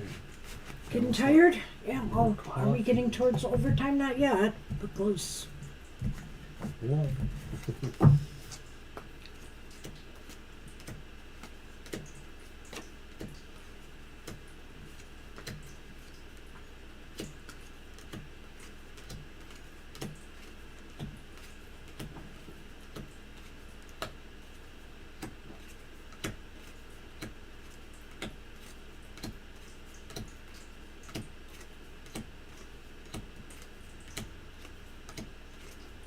This is very interesting.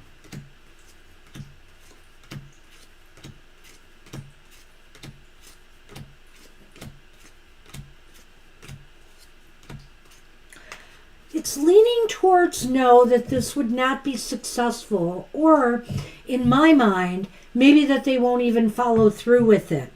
We only got one ace in the reading. We look for the amount of aces we get, whether it's a yes or a no question. And what's interesting is we have then, the first card in the reading was actually the Lovers upright. And the second card in the reading is the Queen of Wands reversed. So I almost feel here that even though this person may have some negative feelings about you, that they may just determine it is in everybody's best interests not to make that choice, not to do that. That's what I'm hoping. And for some reason, I'm getting a question in my mind. Is your ex in another relationship? Is there another woman in the relationship? Oh. And I'm just wondering if maybe the idea is that maybe that person isn't keen about taking on that your child, or about sharing custody of the child. Just a thought. His mother's pushing him. So that could be her. That could be her that's trying to push this envelope. And he's got a really important choice and decision to make here. Whether to follow this person who's not, being necessarily, right in the matter. The has reverse her own Queen aggressive of Wands feelings. is literally the bitch. So I don't know if that's the relationship you had with your former mother-in-law. But So it could be somebody else, this outlier, who's pushing this. But ultimately, it's possible here that this person will rise above that and make a better choice and decision. It's hard to say. But I'm hoping for the best here, that maybe it'll work out. But I have to say, this is not a definite, no or yes. It's maybe. So I think that better, if they really, really make the right choices, you shouldn't have anything to worry about. good luck. I wish you luck with that. Shreya, you are up. And will I find love in this year? Yeah, sure, Captain B. Will you socialize this year? Well, I think we can look at both of those things in 3 cards. We'll give that a shot. We'll see what we get. See what they look like. Your deck? Sure. I'm going to use my Legend Arthurian Tarot. So sorry about that, Valerie. Yeah. Nope, as a matter of fact, you're next, Captain B, after Shreya. And they want the New Year's special. Oh, cool. Awesome.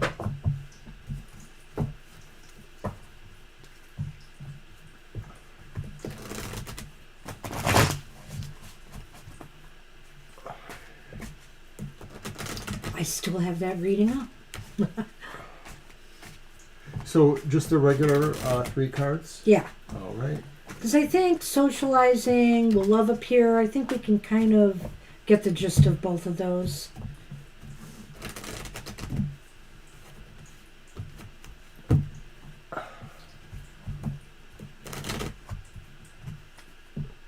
All right. The first card is the reverse 3 of Cups. Ah, okay.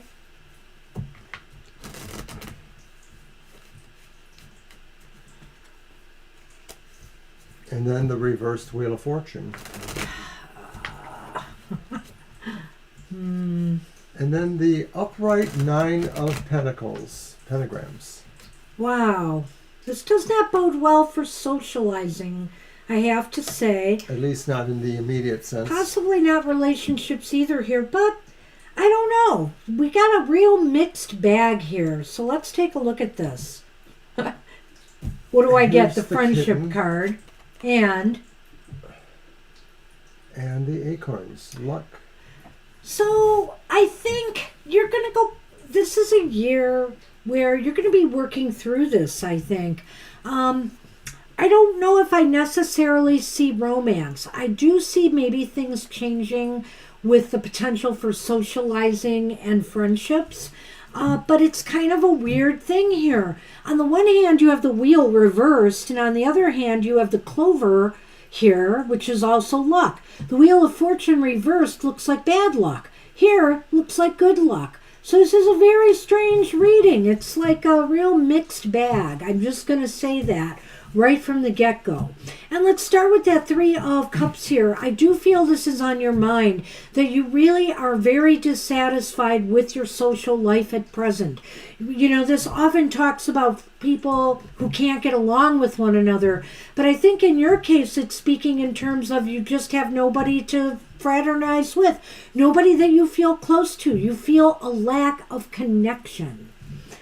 I think sometimes, though, deep inside of yourself, the Nine of Pentagrams, that maybe you sort of like your solitude in a way. You sort of like the idea of the peace you give there, and that this idea of dueling luck is sort of maybe a pattern in your life where maybe you go through some changes, that are kind of, big changes, and then maybe they're not so good, and then maybe they are so good. So I feel like sometimes your life does seem to have unexpected things that are not good, and then unexpected things that are good happening.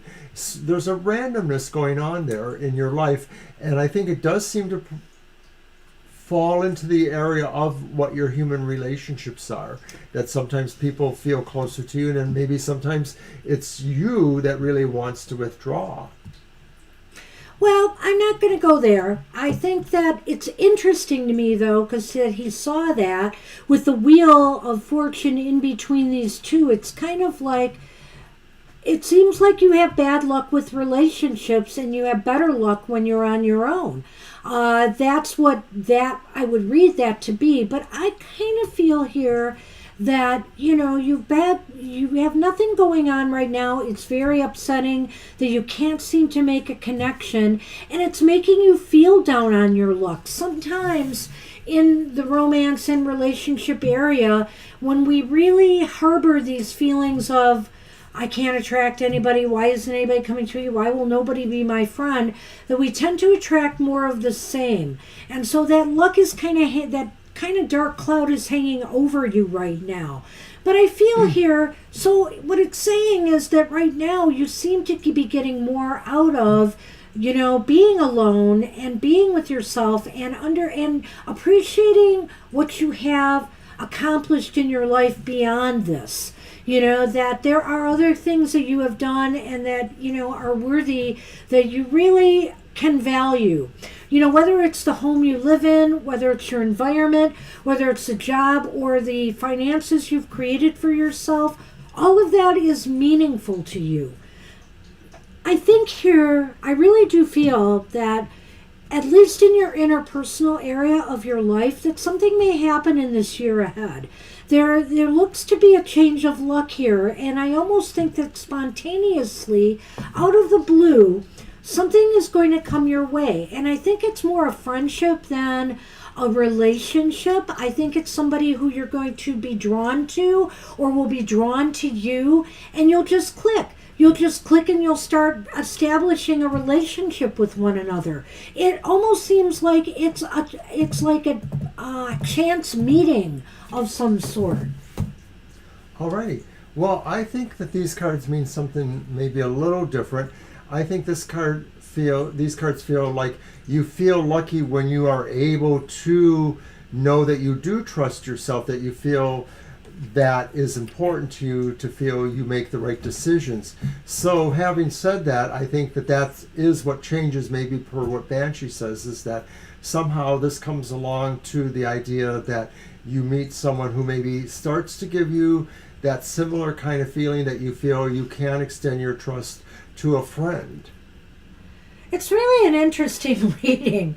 Just seeing the wheel there reversed, but yet the acorns or the clover there, which really, I feel like your luck is going to change for the better this year. And I do think it's going to be in the interpersonal realm.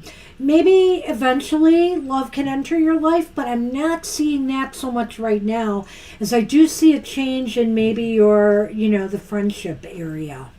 So good luck with that. All right. Hey, Captain Barbosa. Captain B wants the reading. Yay. All right. Let's see. Use my Heavenly Bloom deck.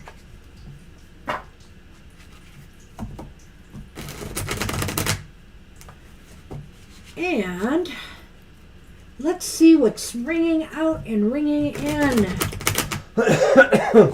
You know what? I need a little water. Okay. All right.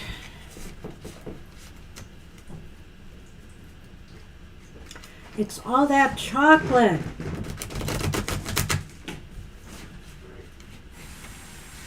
So, card 1 will be, what are we ringing out or letting go of from 2023?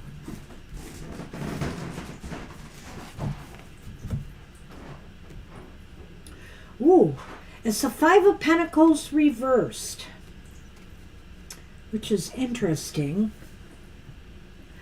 Oh, he doesn't have the other screen up yet.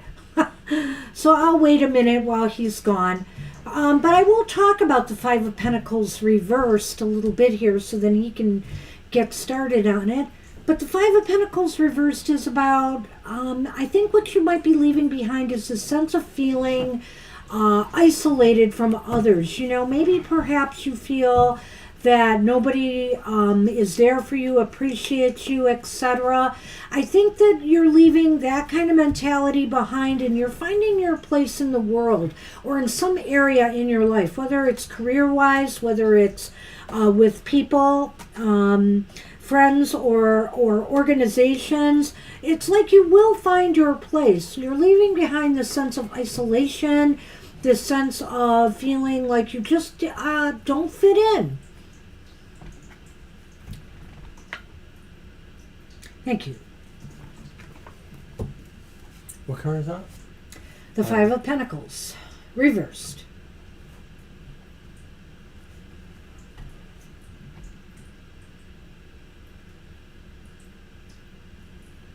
I'm waiting for you. Oh, I'm sorry, I didn't know. Five of Pentacles, eh? Yeah, because I already did mine. Well, this is what's...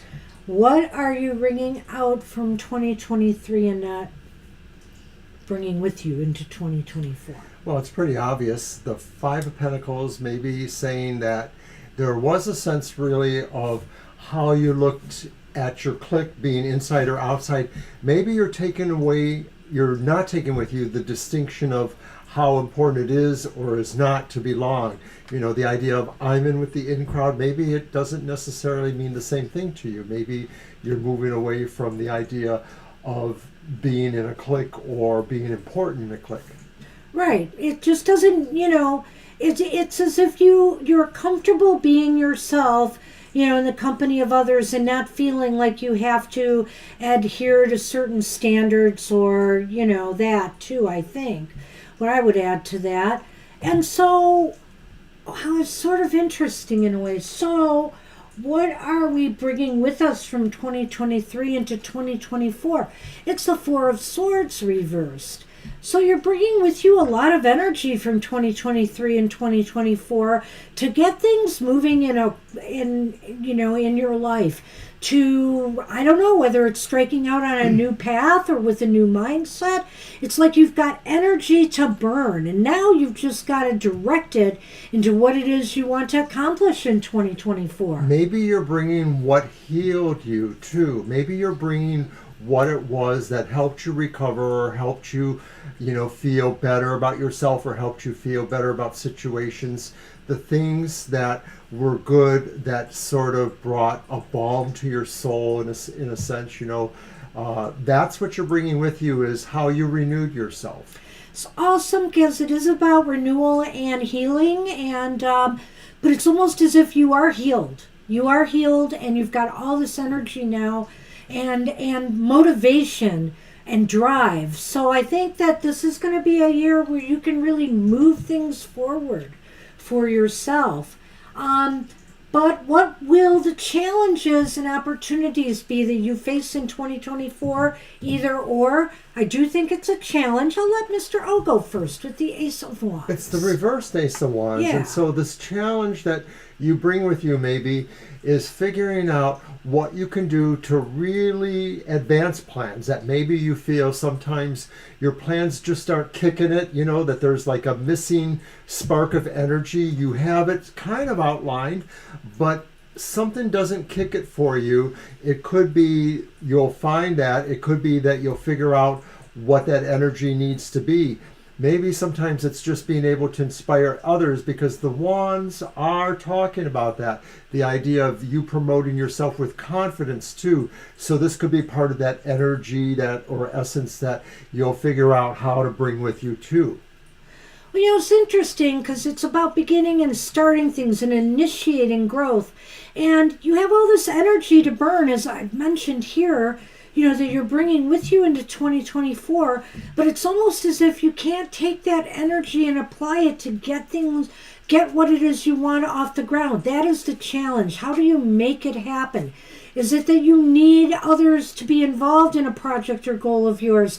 Is it that you need some startup money that you don't have? So there's something that seems to be blocking something getting off the ground, and you really want to move it forward.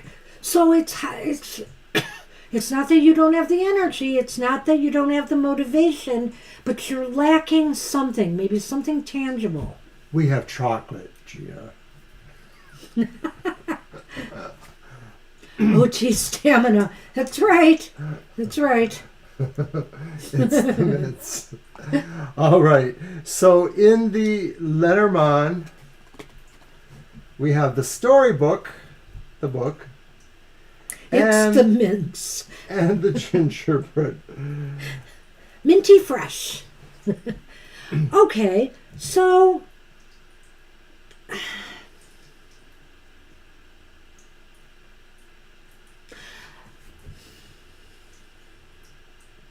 I think you are going to have to involve others in this in some way. I think you will find that out as the year progresses here.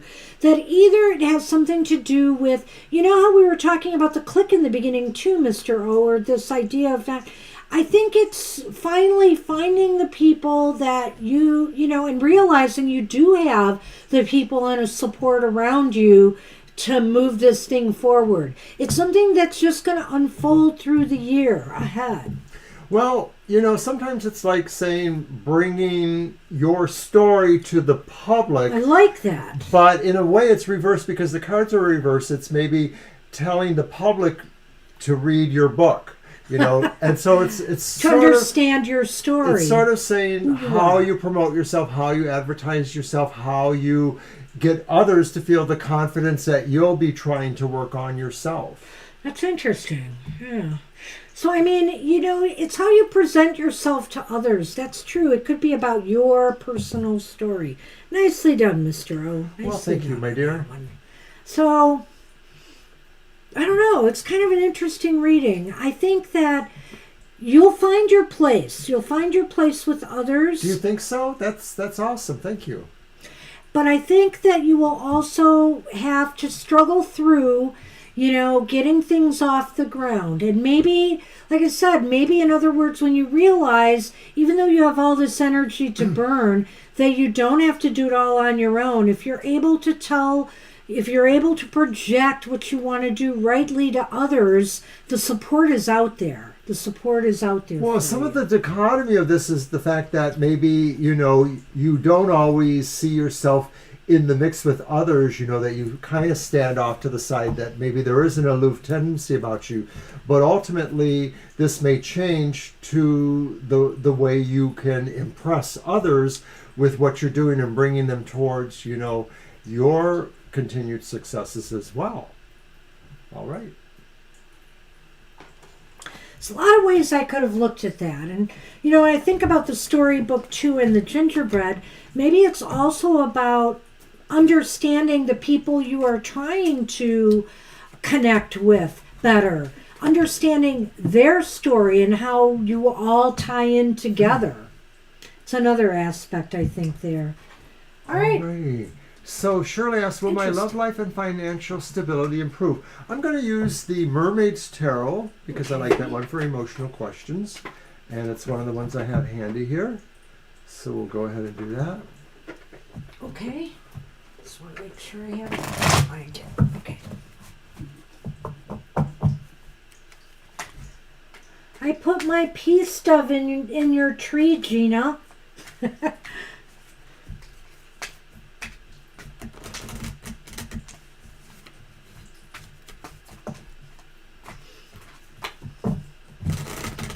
Oh, that was the weirdest thing. Remember how we're talking about speaking with spirit too, Gina? What did we see today? This was the strangest thing.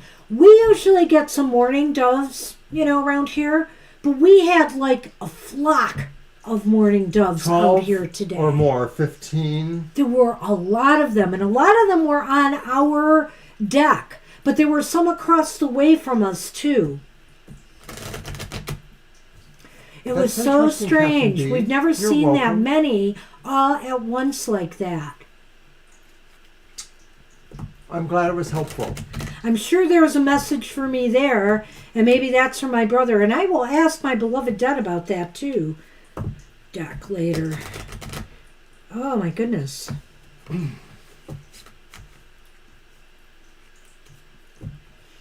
Well, Shirley's question, love and financial stability improvements in the year ahead. And I have the Seven of Swords upright.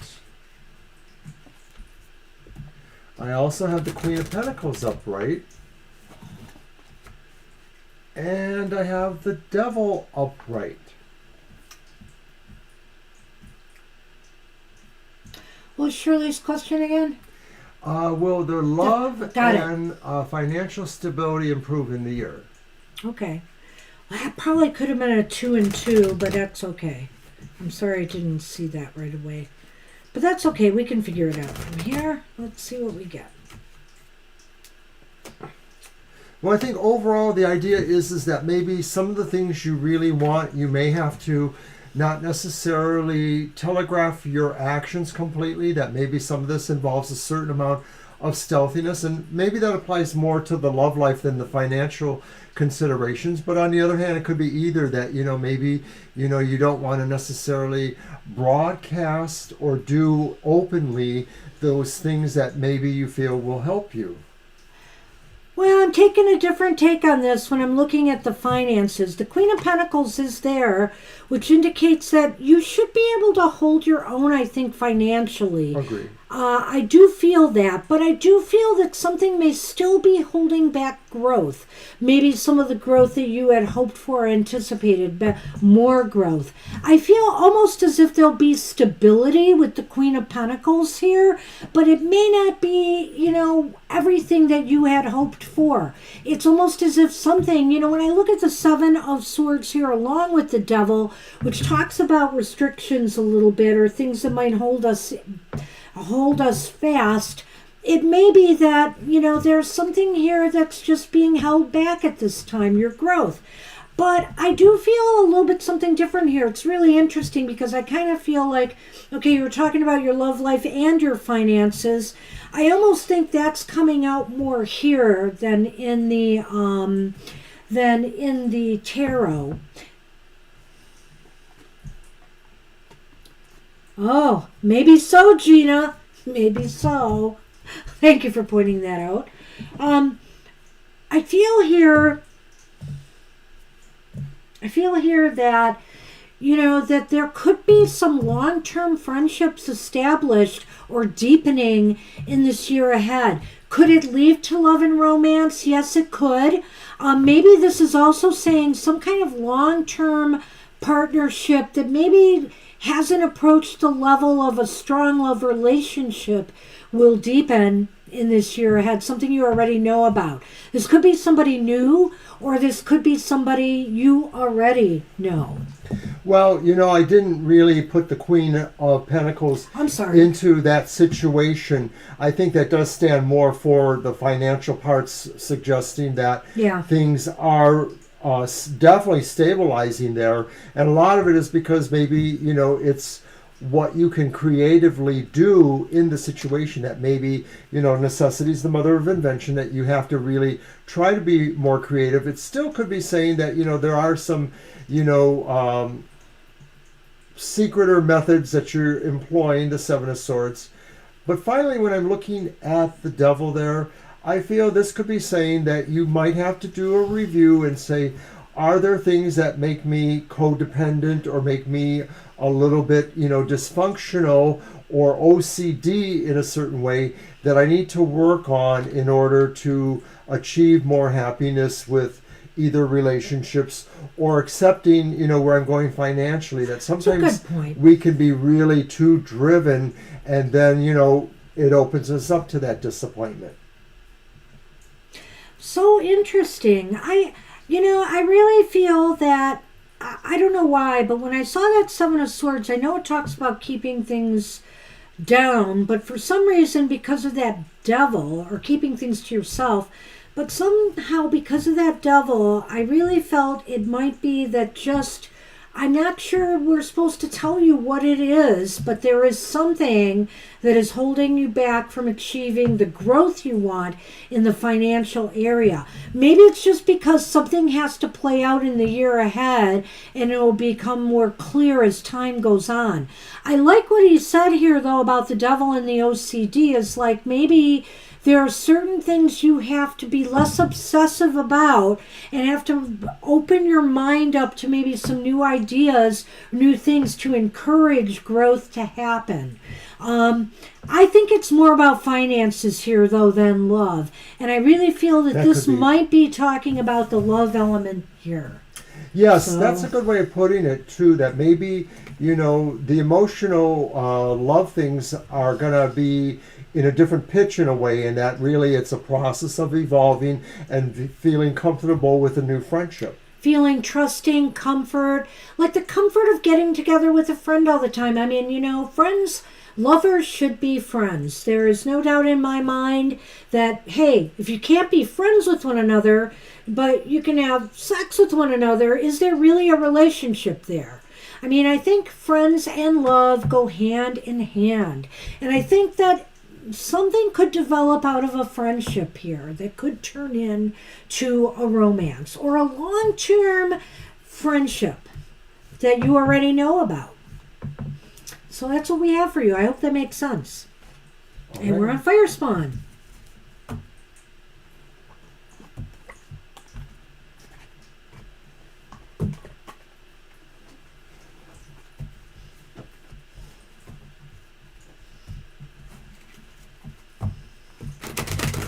It is true.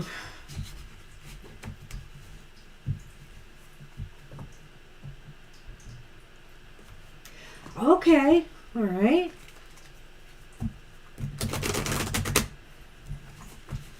Let's see if we can get a window on that.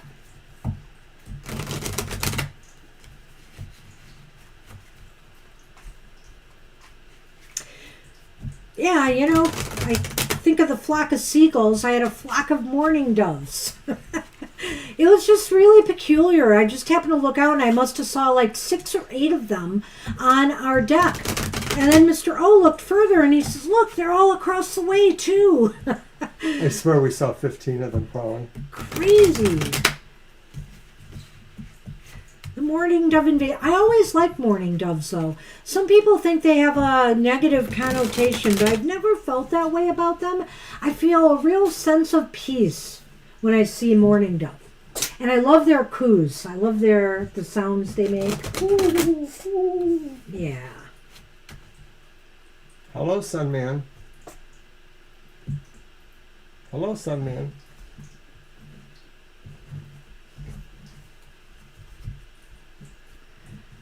All right.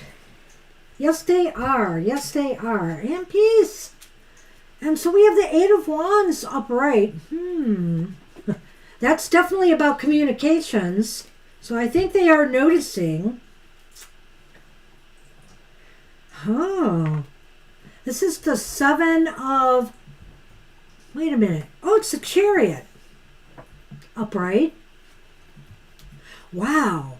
So it's another 7. Indeed. Oh, wait, the first one's an 8. No? No, It is an 8. Sorry. It's an 8. Sorry. But that's okay. They're both cards of movement and potentially communication. But I do have, you're getting ahead of yourself here, another 8. It's the Eight of Swords, upright. All upright.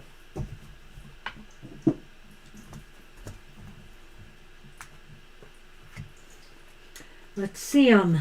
Oh, movement again. Mountain again. But there's the mountain. This is so interesting. I'm saying that a lot today.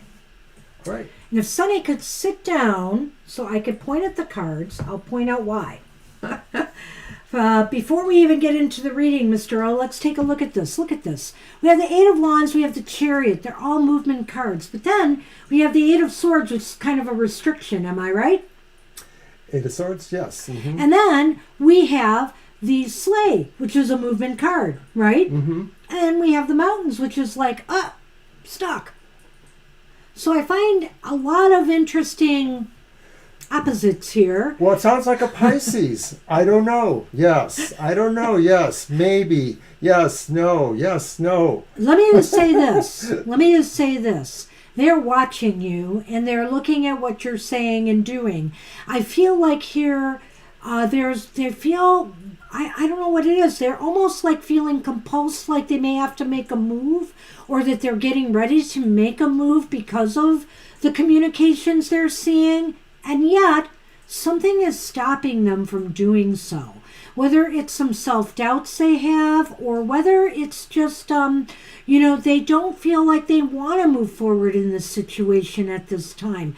Maybe they feel that a move at this time would create more problems than with this mountains here, more obstacles than do them any good. Well, the question It's is weird. more about how the Pisces feels. Right, and that's what I said. I know. I'm just trying to wrap my head around it too. I know. That maybe they feel you're the one who is moving, stopping, moving, stopping. Maybe they feel you're the one who has perceptions of not being able to move forward or not wanting to move forward, and then all of a sudden it's like, oh my God, we got to get there. Chariot and the Sleigh versus the Mountain and the Eight of Swords. Eight of Swords. So I think they perceive you as being provocative, or maybe they perceive you as not necessarily knowing exactly which way you want to go. Whether that's true, I think that's something that they're seeing there. Mercury is going direct tomorrow. The energies are going to start shifting, but it's still going to be in the shadow phase for a while. So maybe there's this, I don't know what to do kind of element to it, I really feel like there's something driving them to follow your communications. They saw it because the Eight of Wands is something hitting the target, is something making the mark. So I think there's no question that they saw it. The other cards are probably indicative of that too. Yeah, I think they really feel like they want to make a move, or maybe this is just saying they're going to continue monitoring this because they're still not ready yet. They want to make a move, but they're still not ready yet to do whatever it is they need to do. It is really an odd thing, but I will say they're definitely noticing, and this is definitely making them consider their options. And yet, they also wonder what is in their best interests at their time. They're really uncertain. They really either have a lot of internal struggling going on, or they're just worried about what it would mean if they decided to resume communicating with you or not. You're welcome. Wow, Fire Spawn, good luck with this. It's a strange situation you are in there. Yeah. Hey, Kritika. Hi, Kritika.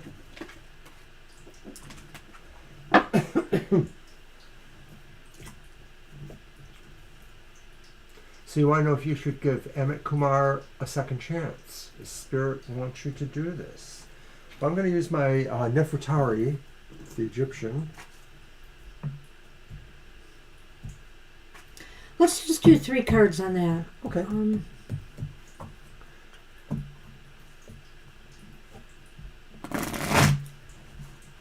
And you're welcome, Fire Spawn.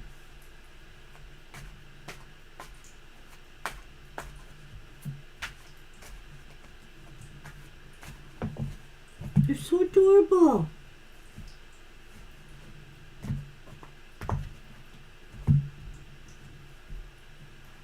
All right, so the reversed Two of Swords,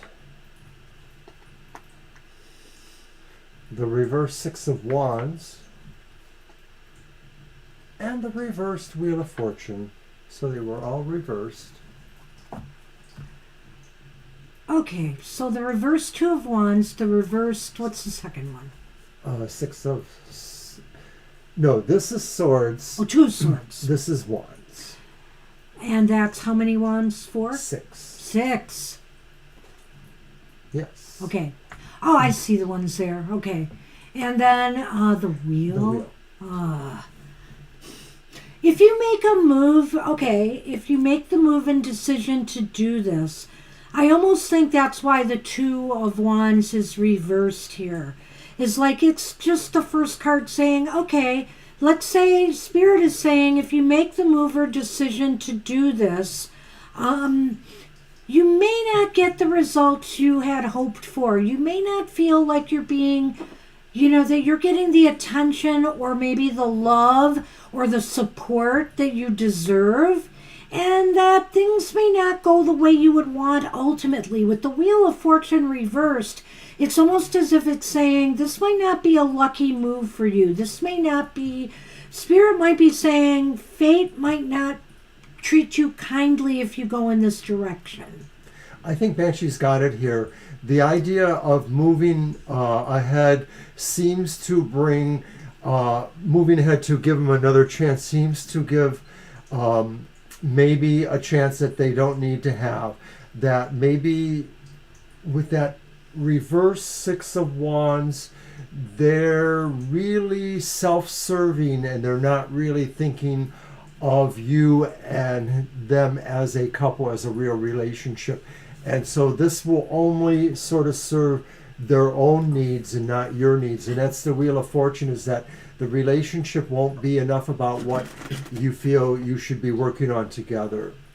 Yeah, just kind of feel it would be the Six of Wands can also, when it's reversed, indicate an empty victory. It's like, okay, you give them a second chance, but you really get out of it what you had hoped for. And the Wheel of Fortune reversed is indicating that that may not likely be the case.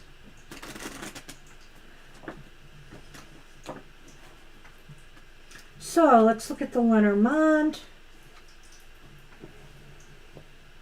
Our trusty snowman friend. And the key. To me, you know what that man says? To me, the key is this person. The key is this person, and are they really deserving of a second chance? Spirit might be asking you, how do you truly feel about this? Do you feel that this second chance will give you the results that you had hoped for? And if you feel like you haven't been treated well in the past, maybe Spirit is asking you to consider that. And do you really feel that things will change if given that second opportunity? The key, I think Spirit wants you to really be able to figure this for yourself. It's given you enough clues otherwise. And really, it's all really asking you that on the two sides, because Two Swords, two-sided, represents, will you feel like you are being noticed or being paid attention to? Yeah. And will you feel that there are things moving in the right direction? The wheel should turn in a certain direction. That's what we have for you. Good luck, Good Katika. luck with that. And so we are on Christine. Yes, we are. Hey, Christine. General reading. All right. Here's the deck. I've got my Triple Goddess Tarot. Yes. What are you trying to grab my face? You looking for this headband, maybe?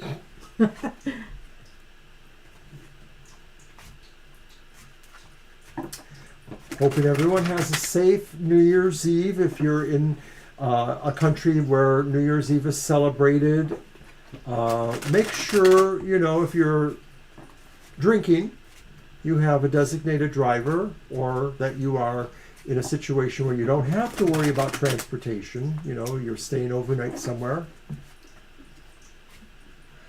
Yes, Please be be careful. responsible today. So many tragedies. Good for you, Kara. And We which- always do, pretty much. Yeah. I had my one beverage yesterday. I'm not going to toast with booze tonight for the Lions game, and boy, did I need it. Well, you know, As it turned a out. good while ago, it had to have been closer to 10 years. We have some friends in the area, and so we did go to a very small New Year's Eve party. I think there was only about A few 10 of us or Yeah. less, you know. And somebody said, let's play Truth or Dare. Oh, geez. Well, I have to just say, people found out a lot more than Yes. maybe they thought they Oh, should man. have. Forgot about that. We're done. No more. No more.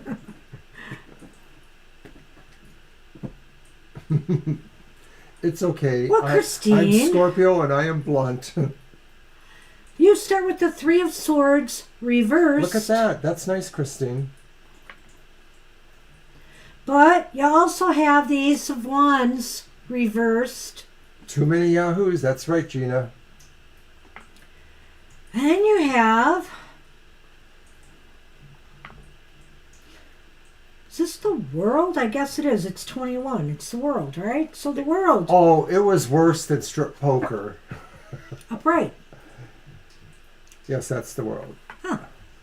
How interesting. Again, some definite disparate energies here I'm going to try to pull together. Or maybe they are about separate things. Well, over here, we have the midnight moon, so that's the moon. And then we have the snow lady. So that could be Christine. That could be any other possible person in the situation. That could be you, I think. I think here that, wow, there's just stuff going on here.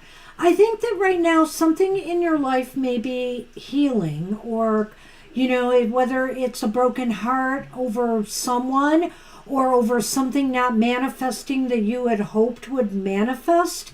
You know, you're finally coming to terms with that loss and you're ready to move on. But there may just be something, whether it's related to that or it's related to something else here. It looks as though, to me, it's hard for you to move on and get something else off the ground at this time until you finish something you've started. I think you're very close to finishing something off. It may not be related to this. Maybe it is part of that healing process, or it's something else that you're really close to finishing, a certain goal, a project, whatever the case may be. It needs to be done before you can set something else in motion. And I feel here, once you do that, there's success for you going forward. Something is going to happen that's going to bring you some success. And I do feel that this is in your work, career, or goal-oriented sector. Well, for me, I'm wondering if at least some of these cards say that maybe a person who had maybe more of a romantic slant for you, maybe you're altering that relationship into just friends. And it's not going to be like you're saying you're just friends, but you're never going to really see each other anymore. You really are going to try to resolve the relationship as friends, you know, although maybe there was something that was painful. It doesn't necessarily even have to be a romance that's spoiled. Maybe it was just a friendship where there were some severe misunderstandings, but you are resolved to try to figure out how to make the best of that, to bring some sense of closure or healing to that. That's what all that says. And maybe this says you open up the door for maybe something to be regained, whether it is going back towards a romance or a closer friendship, if that's what it is. So I don't see these as necessarily about business things. I think it's more about interpersonal relationships. Well, me and Mr. O are at odds a lot today, but I do have to say that I can't rule out the romance factor either in this, you know, now that he's brought it up, because the bottom line is that the moon has both of those connotations here Sure. in the Lenormand. The moon is about love and romance, or it's about success in business. And so, it can relate to what I see in the other cards here. When I see the Ace of Wands can be about the beginning. You want to start with a career pursuit or goal, or possibly a new relationship. And of course, the Three of Swords, well, that can be about a romantic relationship or a heartbreak in that regard too. So I don't know. I would say, one of us is right here, and it could be either. It could be an either or scenario going on here. It's what you kind of feel right now is the theme going on in your life, I think, at the present moment.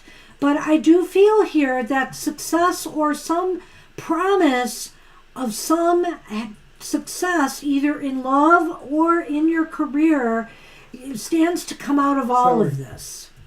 All right. So you are healing, and it looks like, you will achieve success ultimately, even though it may be hard getting something. Oops. So good luck with that. Good luck, Christine. Happy New Year. Okay, what have I been missing out on that needs your attention? That's video. Okay. Oh, yeah, we like that question. Do you think that's one for my cards, or? We could try that. So that's going to be my deck? Yeah. Alrighty, well, I will use the Secrets Tarot since it's about something you've been missing. Sounds good. Play out of the Secrets You Tarot. like that deck, but so do I. I I actually don't know why I never got that one, Mr. O. I think it has rich colors that tend to be a little bit more on the somber side, but there is a sense of brilliance to them. The reds and some of the purples are really bright in a way. So I like it for its dark sensibilities, but I also feel that it has a richness about it that I like too, that isn't unsuitable for, a regular reading. Okay, so Vinny wants to know, what have you been missing out on that needs attention? Let's see if the Secrets Tarot can give us a handle on that. And just want to thank everybody once again for being here with us today. Wow, what a full day. What a crazy bunch of readings we have had. Okay, Vinny, so your first card is the reversed Seven of Cups. Okay, so what have you been missing out on that needs attention? Well... This is kind of interesting. That's a good question, isn't it? I mean, I think that basically there is some particular goal, something that you need to be working on that's really of value to you, and you may already know what it is, actually, that really needs your attention. Or it is possible that there are things that are of similar or even equal value that are distracting you, and that you feel that either they could be components to the question, but for some reason it makes it harder for you to focus. It's not so much that this is hidden from you, Vinny. It's that you're being distracted from going after this goal. That's what I think, Mr. O. Did you catch that? No. I knew that. I was reading Captain Barbosa. But basically, well, that's fine, but we're talking to Vinny right now. And so here's the deal. What you said is true. But I think that what it's saying is that here, it's not so much hidden. Actually, it's hidden in plain view. But you're being distracted from pursuing it right now. And that's what's hidden from you, is you don't realize how much you're being distracted from going after something that's really important to you right now. So is it possible that maybe, there are things that are sort of spirit or something else, fate is trying to distract you? But why is this important, I guess, is the next card. And interestingly, it is the reversed Ten of Swords. So why is this important? Because you may lose something important here, and you may not even realize what that is or what that means for you to suffer this loss or to have this defeat. Yeah, I mean, why is this important? Because you're only betraying your own best interests by not pursuing this. This is a time like to move towards the things that are worthy of your time and attention, and not, and not letting the little things stab you in the back by holding you back from achieving your true purpose. Captain B, we're in Eastern time zone, so midnight for us is about 7 hours away, 7.5 hours away. Yep. So Sweden, interesting. Nice. Very cool. All right. So Happy New Year as it's coming up for you. Where, back to Vinny, where does this ultimately lead to? And, it is kind of an interesting reading here. Well, it leads to the King of Cups. And what that means, I suppose, is that you are finding the way to think kindly of the situation, to maybe be gentle in how you're going to be pursuing this or putting it all together, that even if, the results could be that, because that's just saying it could lead to that, you want to be able to understand what happened from a compassionate point of view, or you want to be able to just really emotionally understand why all of this was important. Whose feelings really mattered here? Yours or the other people? Are you happy? Are you happy? He's been purring like crazy here.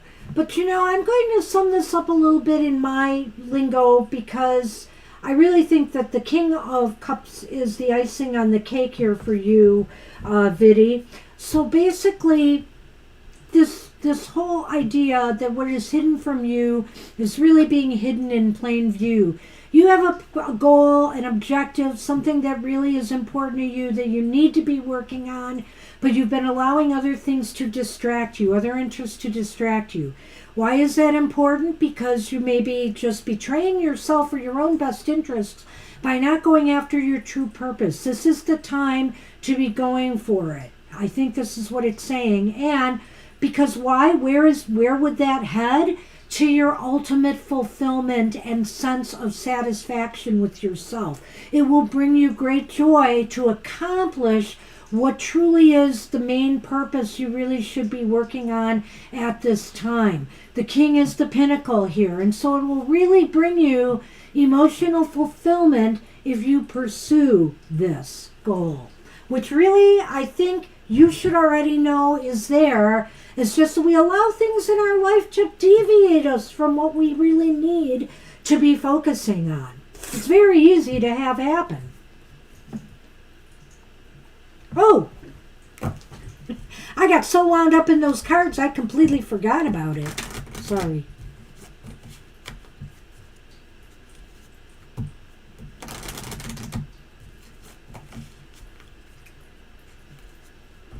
Well, thank you for visiting us from Sweden. We do get people from all over the world. We get a number of people from literally the exact opposite time zone, 12 time zones away from us. It's true. So everyone's welcome. We get people from Europe, Britain. It's great. Enjoy a lot. All right, so the fireplace is here, Viddy, and that's the sun. And the sleigh whip, which is the whip. Which the sleigh whip can be, can be aggressive and kind of negative at times. But the sun is here right next to it, and it kind of modifies that influence. And if anything, what it's trying to say is that you should be moving aggressively towards achieving this purpose and goal. It will be successful if you put your mind and heart to it. It's time now to eliminate the distractions, eliminate the other things, the shiny other sparkly things in your life that might be pulling you away from what should be your true purpose and goal at this time. Well, even the sun itself illuminates things, so maybe this is saying really too that this illumination will help you really see where your true course should be and how you should work towards this, because you want to find this level of happiness. And so it really is, about pushing yourself to get there. Okay, Gina, take care. Enjoy your dinner. Yes, we are well into overtime here, so I don't blame you. Thank you so much. All right. Awesome. Good luck to you, Christina. Thank you also for your note. Thanks, And thank Gina. you, Christine. Interesting. All right. Take care, Gina. We'll see you. Talk to you soon, I hope. Happy New Year. Happy New Year. Happy New Year to everybody. And now let's tackle Violet Lotus's question, which, as I'm looking above here, specific spirit guide is coming towards you. What is the spirit guide like, and how will this go with them? Okay, an interesting question. I'm going to use the Illuma again for you. Okay. Nice shiny sparkly deck.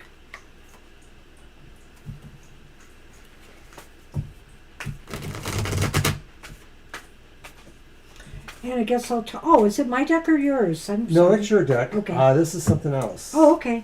I'm giving you the Lenormand too, though, so you have that. Okay.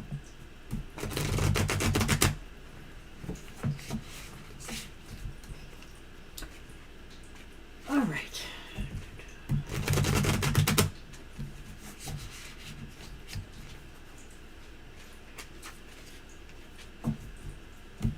Well, hopefully they won't be taskmasters like your other ones, right?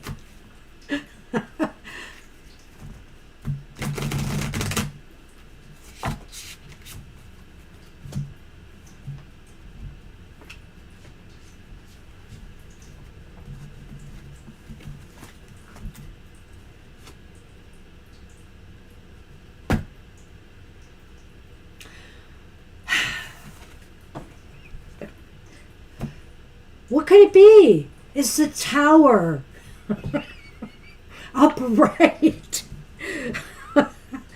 They are not a falling tower. But what I do think is they have valuable lessons to impart to you that you're going to have to pay attention to. And as a matter of fact, I really feel this is kind of constructive being here as the first card, Violet, because I sort of feel as if they want you to recreate and rebuild something in your life that maybe has been a little bit shaky. They're going to help you firm up things that maybe have been a little bit, shaky for you. Well, to me, when I look at the tower, sometimes I think this is really about, a deep dive into yourself to understand what it is you really need to change or grow in. And that sometimes, you think you knew what you were doing, but maybe it's like, no, you don't. There's something else. So this is about a specific spirit guide and what they are like. What are they like, and how will this go with them? They will be a challenge. They will be a challenge, but I think this is a really positive challenge because this is about a rebuilding process. Yes, some things have to be broken down, but only to come up, I like the Joe Biden thing, build back better. Right? So this is to build you up stronger and better than you were even before. No, you don't. Okay, so this is interesting too. The Eight of Cups reversed. I feel here that they want you to go back. I feel here that they might also guide you to take a journey back at some things you've left behind and see what needs to be resolved before you can move forward. Maybe part of the rebuilding process again is about moving back towards something from your past. And you know what? I'm beginning to wonder something here, Violet. If this new spirit guide coming towards you isn't maybe somebody you've worked with before that has passed, that has moved on, but is coming back now because they feel you need them now. They may feel that you didn't totally understand or get the lesson they were teaching. So I get that feeling too, that this is sort of saying there's a part of the lesson that you haven't totally understood yet. You've understood most of it, but there's still something else there. I wonder if this is somebody from the past resurfacing. Or they're connected with some spirit guide that you have, dabbled with before. Maybe. There's something funny there. I like this. 10 of coins. There's a sense of completion then. Is there a sense of completion here, or could this also be a guide connected to an ancestor, or is an ancestral spirit? Maybe this person is the gatekeeper for a number of ancestral spirits, or for a council of beings that maybe will have access with you too. It's really interesting being there's a whole idea ton of a community being there. Yeah, I know. With the Ten of Pentacles here, maybe it could be more than one. But I also really feel here that this guide could also, again, when you see the Ten of Pentacles, we're talking here about rebuilding a foundation, and we're talking here about long-term stability. And so I really feel this guide can help you achieve the long-term stability you're seeking with your abilities. But wait, there's more. No! Lenormand, the house, the home. Whoops. See? It's about, again, security and stability. But you gotta climb the mountain to get there. Wow, and that's almost in a way like the tower, because they're tall. Bingo, yes. Holy cow. So, girl, you got your work cut out for you. Nothing's ever easy for us, in the spiritual realm, whether medium, psychic, etc. We got to work at it. We got to work it. We got to build that foundation. We got to keep rebuilding sometimes. And I feel here. But you're going there. You are going to get up the mountain too there. I feel it's a struggle, and this guide is going to help you get there. There's no doubt about it with the Ten of Coins here. They're going to help you get there, and you're going to be in a much better place. You're going to feel so at home with what you are doing and what you are able to, the levels now that you're able to approach, that you'll just wonder what all the fuss was about at some point here, It's just like everything's going to feel so much more comfortable, so much more stable, that this guide is bound to take you to a better place. I love it. I like it. I love that deck too. I hope you get that deck. Yeah, I know you want it's gorgeous. It. All right. So we have for you. And my goodness. Wow. Good luck with that. And yes, we're over a half hour of overtime. How do we do that? Because we chatted up a bit. We went long with some of the readings. It was all good fun. So yeah, I want to thank everybody, and I wish I could have had perfectly good news and told everybody what they wanted to hear. But we're here to tell you what we hope you need to hear. So hopefully you can make use of that information and have some great transformations in your life moving forward, especially with the new year here. We want to wish everybody a happy 2024 and wishing you all the best in the new year ahead. Peace to all, and let's hope for a better year for the world at large. Right. Anything to add to that, Mr. O? No, I wish everybody a happy new year. I want to thank everyone for keeping us moving ahead. We just keep moving on. We've moved up a few more subscribers. Awesome. We're always thankful for everything you guys do. Just being here is the level of support that we really appreciate. Love you all. Love to all. Take care, and we will see you soon. Join us for the Unhappy Hour if you dare. That's going to be Wednesday, probably 3, 4 in the afternoon. We're not sure yet. It'll just be a video, but we will be live in the chat. All right? All right. Bye, Take everybody. care. We'll see you next year. You're welcome. Bye for now.